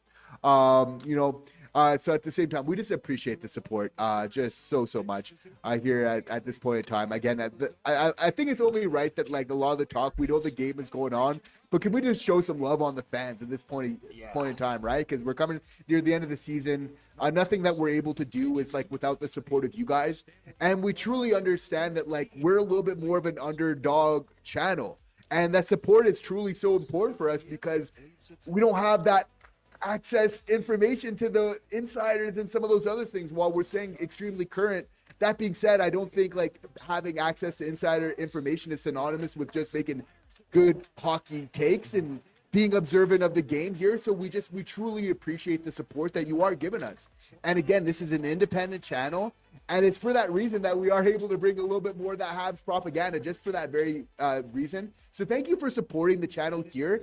And again, this is a network that is growing here. This is an independent sports network, Digest Media. Think of your favorite team, whether that's the Blue Jays, whether outside of just even hockey. We got a channel most likely covering that. Just type it in, whether that's like Suns Digest, Blue Jays Digest. We got you covered. This network is just growing all the time, and it's really because of support from loyal fans like you. It's exactly that. And everyone in this network, just a normal person, just hopping in, wanted to talk sports, and it's grown something unbelievable. So if you ever see another Digest channel around, we always get comments like, oh, are you guys all connected? Yeah, we are. So, and this is just one of us, but we are one of the top ones for sure. That's thanks to you guys. So thank you so much. And I also saw a message up here from Luke saying, incredible year. Series is close to we made it look, but Luke also said something else, I thought. Maybe I scrolled past it. There it is. Do you guys still make content during the off season? If so, how frequently? Well, it's almost a perfectly formulated question. Glad you asked. You know, whether it was serious or not, but we make content literally every single day, and we don't take breaks. Never. We don't. Unless something crazy comes up and we absolutely cannot get a video out that day, but that doesn't happen almost ever. So, yeah, this channel is daily as far as you're concerned, and also sometimes twice a day if the news requires it. So thank you for tuning in, and that's just the number one reason to subscribe. As the Habs, the power play's over. I should probably take that down. It wasn't a great power play. Everyone that comes here for the positivity. We're down 5-0 and it's still a party. It is. It's a bit of like celebration of life. Celebration of this season is what this is at this point. The season is over at this point, but you know what? It was such a fun year, and we're here just for the vibes, man. That's one thing that we always will continue to do. One thing that you guys will always find here. We're not going to be out here screaming. We're not going to be out here being negative about this team. Yeah, well, when they deserve it, maybe sometimes they do. This game, I think I screamed earlier. But, like, you get the vibes, man. You can't get that everywhere else. So we're super happy to have you guys along for the ride. And that is definitely not changing. Especially the Habs are going right back on the power play, which is kind of funny. Finally, we're getting ours here. What do we want to see here? Again, simplifying it, like just get a win, a couple passes, get to the front of the net. I want to see some volume here on this PP. Oh yeah, get some volume there. It failed clear by Carolina. Here we go. Caufield, just rip it, buddy. Just shoot it. Rip that. Just shoot. Come on. Okay, Demi, shoot. There we go. I'm okay with that. I'm gonna take that any day of the week. Yeah, exactly. Just try. MSD, I hate 2 boxes of hosts watching this game. Yeah, I mean, stress eating, right? Hacked Up. Heard some other of those Digest channels. There are a few reasons they have fewer followers and views. Well, look, I mean, I love all of them. I love all the creators. Like, so many people are wonderful, but we appreciate you tuning into us. We bring that energy, that positivity, baby. We want to make it give you as many reasons to come back as possible. So if there's ever something we can do better, you let us know, too. Your assessment completely omits the superhuman goaltending from Dobesh. I think it's the same, maybe saying to someone else in chat, but yeah, Dobesh has been really good, and I wonder, Jesse, we talk about him versus Fowler, whatever, but next year is going to be a big question, right? Like, is this just Dobesh's playoff run? Hey, he shows up when it matters most, but he was still good in the regular season. Like, as soon as we changed over to Marco Marciano, that's kind of the norm for Dobesh, this elite level of goaltending, right? So, like, I don't know. Like, I still think it's Dobesh's net, and I don't think this one game or whatever is going to change anything. I think that would be a bit crazy. Like, but I also don't think that this playoff run was that much of an anomaly. Now, goalies are weird, notoriously. So we'll have to see, right? You need a pretty big sample to accurately evaluate a goalie. Like a guy like even Bobrovsky, who was like Vezina winner, would have random down years and then bounce back, and like you don't know what's going to happen. But I'm very optimistic, to say the least. And it's a good thing that you're feeling optimistic, because the Montreal Canadiens having some terms of hierarchy on the defensive end is so important. As we're getting on the mark here, it's so important to not get shut out in this game. Let's go. What I liked on this power play, Josh, is, again, were you noticing how they were shooting it very quickly? Couple passes, looking to shoot it right here to the net. So again, it's just kind of a little bit frustrating because they're figuring it out a little bit later. This is what we need to do in the power play. And it's funny how like your power play has to change in the playoffs, but I think getting a little bit more volume in terms of like your power play in the playoffs is just absolutely key here. It absolutely is. You're right. And they had a nice little play there, little chip to Caufield in the middle, and little 5-hole goal, little chip. He is he knows immediately, head down on the bench, no emotion. It's something to cheer about, baby. Let's go. And he's the guy that you said would get the goal, right? I wanted to make that number one way bigger just to make it seem like, no, we got it, right? But hey, you're very right? Just get some opportunities, quicker passes. It's something that we've been saying a lot. And Carolina kind of taking their foot off the gas, and OT, baby, says anyone can, 318. New channel member. That's right. Hey, anyone remember that game like years ago when the Habs came back from 5-0 against the Rangers and won it in the shootout? I remember. I used to have it downloaded on my iPod Nano. So anyway, that's I don't know if that ages. I think most people here are my age or older, but maybe for some younger viewers that might sound a bit crazy. But I hate that that's becoming the thing now, where it's like, I'm almost 30, right? Like I'm not 18 anymore. Anyway, it doesn't matter. We're still spring chickens. That's exactly what we are. But you know what, Jesse, we got a goal. Let's outshoot them, says Luke. Yeah, it's 27-21. Little goals, right? I think we can have a few other little minor wins before this one is over. Folks, we're about to witness the greatest comeback in all of NHL history. Overtime, let's go. Let's just keep it going. One goal at a time here. Let's just start double shifting Cole here.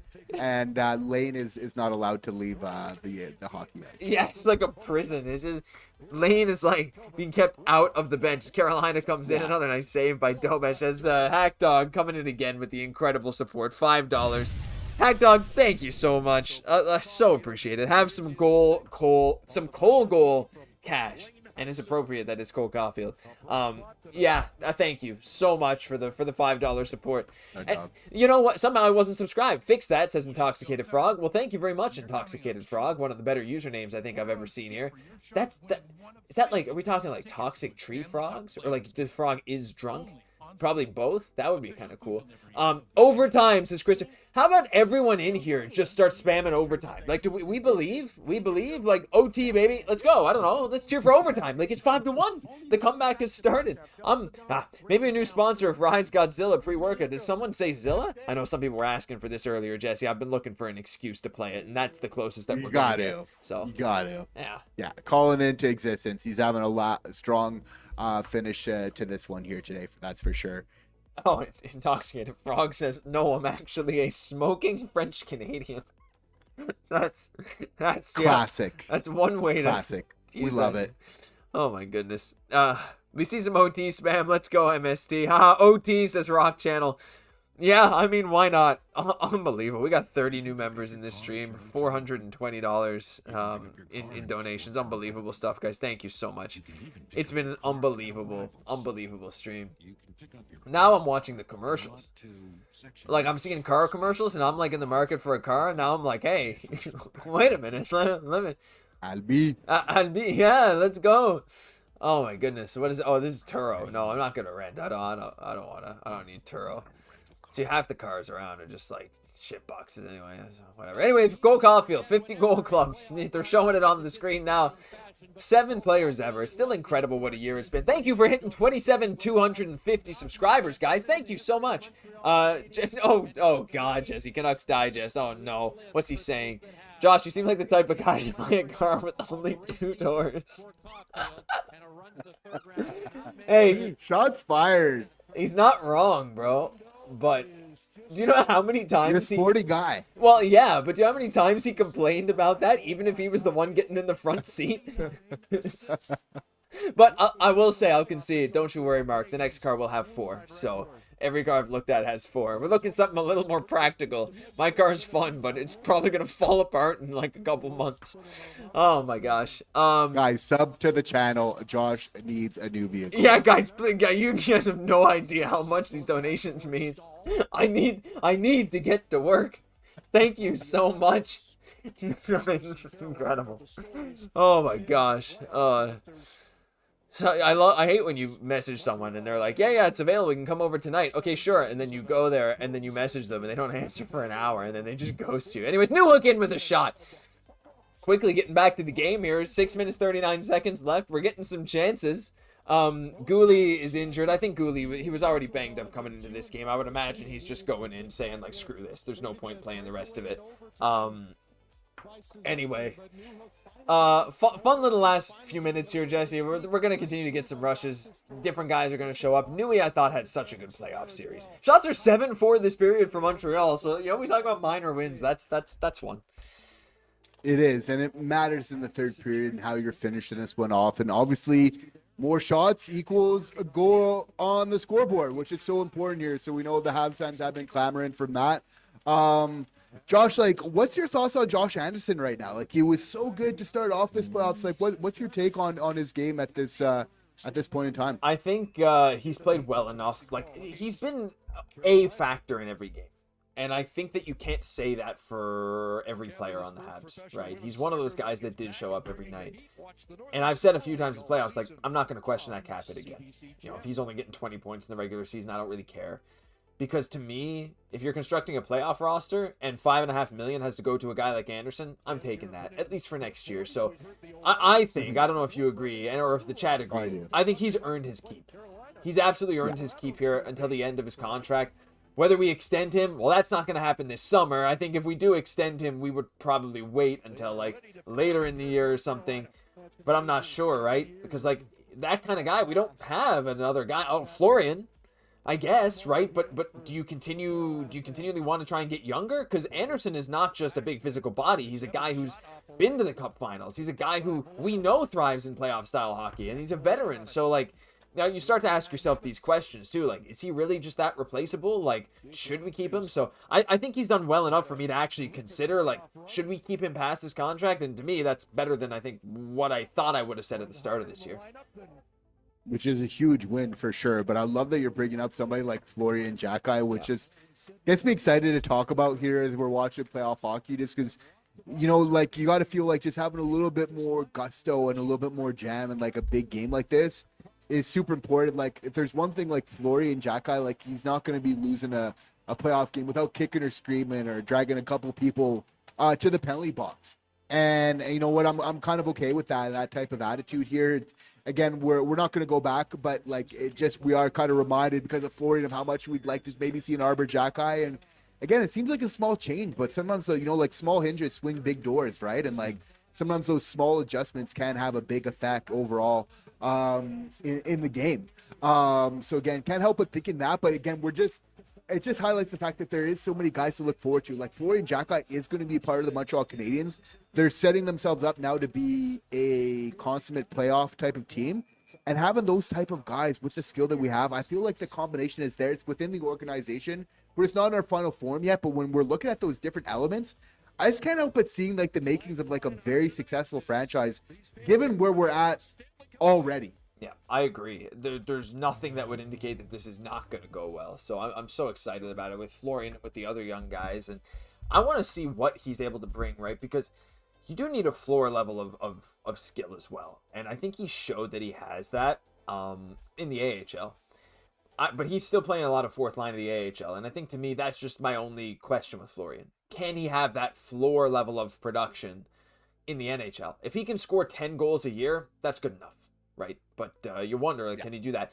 He might be able to part-time at center. Probably not, but he was doing it a bit in the AHL over the last few years. But anyway, by the way, Gooley's back out there as the Habs are playing fast and loose right now. By the way, Jesse, that last shift there, I don't know if you noticed, but it was Demidov out there with Suzuki. It was Demi with Suzuki and Caufield. So maybe a look towards the future. Who knows? I mean, Slav has not really been himself, I think, since that hit in the first round. But anyway, you guys are amazing. Such Vibe Kings. We'll def stick around for that. Well, thank you so much, anyone can. Now you got a channel membership for a month. You got at least got to use that. Come into the live streams, which are still going to be, by the way, every single week on Mondays. So tune in on the live stream. So that's going to be a big thing. Refs make no difference when you have numerous game with 12 shots. Well, I don't know. I think they do. I think they can. You look at some of these overtime games. Doesn't matter. 3-2, 1-goal games. No matter what, they absolutely can.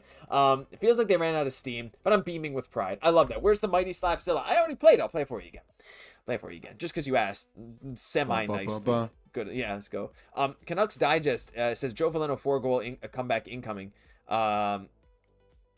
Jesse, if we can unlock Joe Veleno, Jeff Merrick, if we can unlock him, well, what are your thoughts on him? I'll bounce this kind of question back because he's one of these guys. We signed him to what, a 1-year deal, right? So like, do you think he comes back? I don't know if he's shown enough. I think Marty trusts him a lot, but I just don't know if he's shown enough to stick around on this roster with the amount of young talent that's going to be ready to come in. I'm going to say no, again, based off of exactly that. I think of guys like Owen Beck, and as of next year, do I want Joe Veleno or do I want Owen Beck? I absolutely want Owen Beck. Like, he's ready for the NHL. There's just a lot more upside. There's a lot more to tap in terms of his game. Now, that being said, like, Joe Veleno's provided a lot for his team this year, and every single player, we need to show respect to them. And sound off, who's been your favorite player for the Montreal Canadiens this year? Just type their name. Like, we want to hear, and it's actually helpful sometimes even for other Habs fans to hear about, like, who we're feeling, right? But yeah, like, we don't want to discount anybody that kind of comes and that's able to help this team because he has played a major role. And he sometimes can contribute in some ways that you're not going to always see on the score sheet. But there's just too many players coming up right now. That being said, of what you got to feel they're going to do in free agency, prospects that are coming up very soon here as well. I think this is going to get competitive very quickly. And like what this means, like, is this the last time that we see Brendan Gallagher as a part of the Montreal Canadiens? Like, again, like not very long ago, I thought that like after the days of Max Pacioretty, that like Brendan Gallagher, like he seemed like he should be the heir apparent before Nick Suzuki really came out and emerged himself as that next level player. Like it seemed like Brendan Gallagher should be the captain for the Montreal Canadiens. Like he had his heart on his sleeve for so many years for this team. Again, this is a tough one here, but we know this one was a little bit done here already. This is tough, right? If you're Brendan Gallagher, like watching this one from the stands, this has to hurt all the more. But he does. Can we just give a shout out to Brendan Gallagher for like, I want to be preemptive in case this is like his last opportunity, because like this Habs roster is getting competitive very quickly, and while that's sad, there's also lots of positives of like what this means. Because like if you're Kent Hughes, it just means that like you're not like holding back any punches. Like you feel like this team can do it, and now you want to just like give them the the ammo that they need, so that once they get into these type of situations again, that they have the firepower to get over it. Yeah, they really do. I like that shout out to Brendan Gallagher. Like I wonder what we're gonna do, because it's not like he's injured, right? Like you can't LTIR him. You just don't play him. You healthy scratch him as a $6.5 million player. You trade him somewhere for future considerations, like we did with Price, but Price wasn't playing at the time. Like it would feel wrong to see Gallagher in another jersey. He's not going to retire with money still on the board, so I'm curious what's going to happen with him, right? Anyway, it is what it is. Some people in chat have been saying a lot. Diehard Ottawa fan, but what a season. Kara's unstoppable. Oh, very nice. Thank you. That's classy. Yeah, very classy. Got to give it to the captain, Nick Suzuki. Says Jason Patrick. I can't wait to see what Demidov becomes. Yeah. Thanks, Josh and Jesse, for the videos all year. Thank you so much. Just read McDavid coming to Montreal. Yeah. Galley's going to Van City. Honestly, if he's going to go somewhere, I don't know if Canucks Digest is still there. What do you think about Galley heading there for a bit while the Canucks are like a BC guy? You know, if he's going to go somewhere, I guess that's it. Canucks saying, just notice the Habs have more playoff wins the Canucks had following the Olympic break. Wow, the Habs have more playoff wins than wins the Canucks had in the regular season after the Olympics. Habs have a bright future. Carolina was sadly just due to break through. Really seems like that, right? It really does seem like that. Carolina, like they've been here a few times. and they tried to adjust to the different things. They took some risks that Rantanen trade. Whatever they did, it finally paid off. And they're conference final after conference final after conference final, and now they're breaking through. That could be Montreal in a few years. This roster is going to have a whole lot of continuity. And one thing you see from a lot of dynasties, Jesse, is that continuity. So it's really fun to be a fan of this team. And I mean, I just love all the positivity that's been from us and from the fans. They have to pick up too many men penalty. I don't know. I can't make this up. But look, I'm excited. That's what I wanted to say. For sure. And you're right to feel that way. And there's a lot of really positive information, again, as you've seen in the chat, that you can draw from this game. And what can we do to really improve here going forward?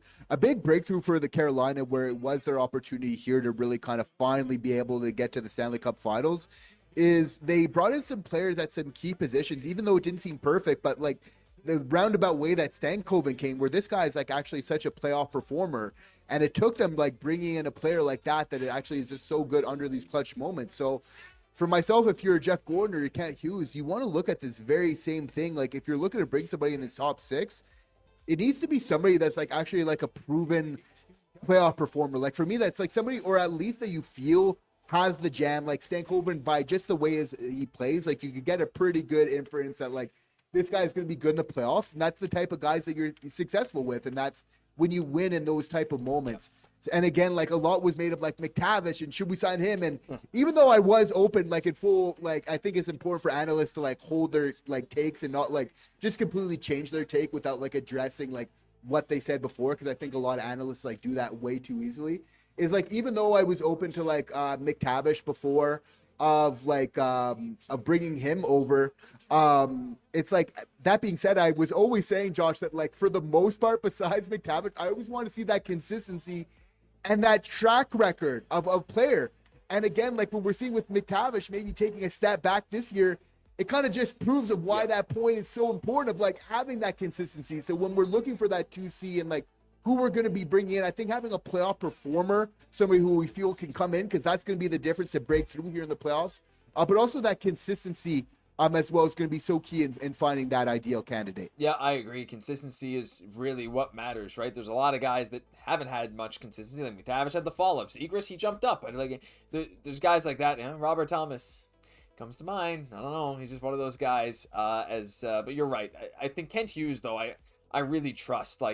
He's one of those guys, him and Jeff Gorton. They're going to look at this team and they're going to see what worked well and see what the flaws were. And they're just going to go after a guy that really fills the role that Montreal definitely needs. And I have full faith in everything in this organization, top to bottom, as the season is coming to a close here.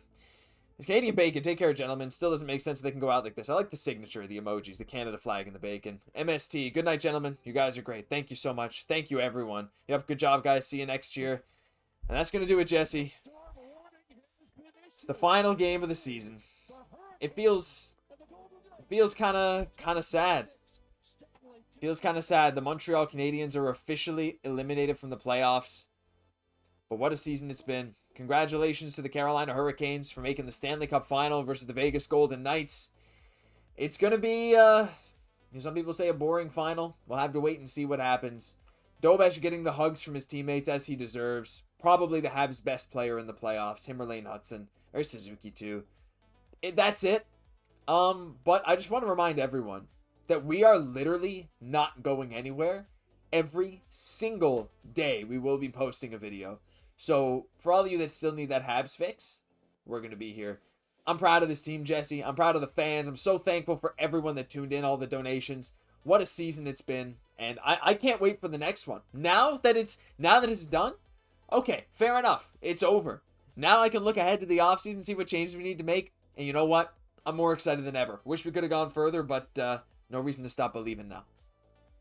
And while this one hurts, it really feels that much better that at least we're kind of here together on this live to be able to kind of share this together. I think, like, obviously it's so much better whenever after a tough loss, you're not just kind of going through that on your own, but being able to hang out with some other Habs fans and just kind of share of like how you're feeling. It's like completely normal to feel upset after a loss like this, and we completely get it. That being said, there's a lot of positives, but this one's gonna hurt. Like, we're gonna get to the positives and like a lot of the good things. Like, that'll kind of begin tomorrow because there's a lot of good things to look forward to if you're Marty St. Louis. In the meantime, this one's tough. It's just you don't get those opportunities all the time. We saw the Florida Panthers took a step back this year. They've been perennial contenders for a long time. Having those opportunities to get here don't come all the time. Yeah. That being said, even though we play in a tough division, I do believe that the Habs can get back here in the future. I believe they can build upon what they can here. We saw last year that we were ahead of schedule by getting ahead in the playoffs before we expected. We showed we're even more ahead of schedule than that by now getting the Eastern Conference Finals before we expected. What else is in store for this team? They just keep showing us that they have some surprises for us. There's more coming. There's so much to be excited about. Don't be a bandwagon fan. Be there for this team when they need you, when they're not doing the best, because they're going to repay you over the long haul, because this team is going to be very good for a long time to come. Mark those words. Absolutely. Be here for the low points. When we're at our lowest right now after an elimination, there's a lot of people still cheering for this team, and those are the real fans. You guys are the real ones. We're the real ones. We're here. Can't wait for the next steps. Bryce pick for next superstar. Bryce. Yeah, I mean, hey, why not? Curious to hear what injuries the team had. I'm sure there's something isn't right with Slav. We'll have to wait and see. There's going to be a lot of stuff. Kind of sad, says Jason Patrick, but if you told me we'd make the third round at the beginning of the season, I'd take it. I was hoping to win one round. That was the goal, Jesse. Win a round. And guess what we did? Made it all the way to the conference finals. You bow out here in a fairly one-sided series, but the history books doesn't matter. You're not going to look at that in a year, 2 years, and remember, oh yeah, the Hurricanes smoked them. You're just going to say, right, the Habs made the conference finals. So as much as the reactions are now, unbelievable stuff. And you know what? You're going to look at that and say, wow, this was just one big step in the Habs development. I'm going to cry, says Mackenzie. You know what? I feel you, Mackenzie. Absolutely. Hey, the report came out. Did an MST? Nick Suzuki may be playing through a torn thigh. I don't think so. What? No, that's not true. Yeah. Oh, this is just a meme. Torn thigh. Juraj Slafkovsky is dealing with both shoulder and leg issues. Dobson reportedly can't close his hand. Hutson has a damaged shoulder. I mean, wait, is that real?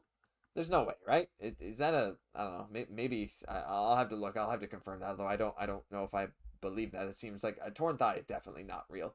But we're gonna see some stuff, Jesse. Some banged up things. I don't know if I have any more.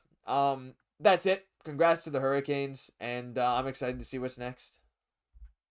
Yeah, and again, like, the Carolina Hurricanes are going to have a very good chance of winning the Stanley Cup here. Like, again, this is a tough loss that we're losing, but it's just important to say that it took them a very long time to build up to this. And while Vegas is looking good, Carolina's built themselves in an exact way to help win a Stanley Cup and playing a really strong forecheck, playing some good defense here. So we're losing this one here, but we might have lost to the eventual Stanley Cup winners. Like, I really would not be surprised if that would be the case here. So again, like, I just love that the Montreal Canadiens have asserted themselves among the elite in the NHL. While this is a tough series, they gained so much respect around the NHL this year.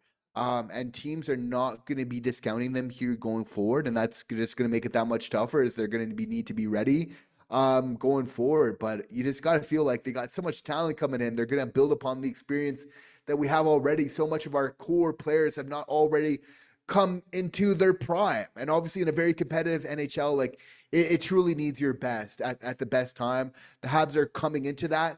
And really, this experience here is going to be a valuable piece along their way to really becoming one of the premier teams in the NHL. We finished, for all intents and purposes, the third best of any team this entire year. We made it to the conference finals and we won a game. Colorado didn't. You know, am I saying we're better than the Avalanche? Hard to say, but whatever. Like, we made it. We were the third last team eliminated. Well, second last team eliminated, I guess, because only one more team is going to get eliminated. So the second last team to be eliminated in the NHL, the Montreal Canadiens. Unbelievable stuff. Thank you all for tuning in every single day. Don't forget, we're not going anywhere all off season long. This is the spot to be. Thank you so much for watching. Any final words, Jesse, before we sign off and head into officially the off season? A big thank you so much for being here with us this season. We just appreciate the support so much, and just truly just showing your class here in this final game here, and just the support for the channel, and supporting, liking, simply viewing these videos, sharing it with other people, just means so much to us. So we really appreciate the support. This off season is going to be very exciting. Stay locked in. There's going to be lots of amazing content. We're getting free agency Kent Hughes knows that he's going to have a little bit of a budget to spend here, so things are going to get, cooking really quick here for the Montreal Canadiens, and we're going to be really excited to be there with you every step of the way. Cannot wait for it. Thank you for tuning in. Literally every single day. It's been good. Until tomorrow. Absolutely. I'm Josh Gosse, my co-host Jesse Poirier. We will catch you in the next one.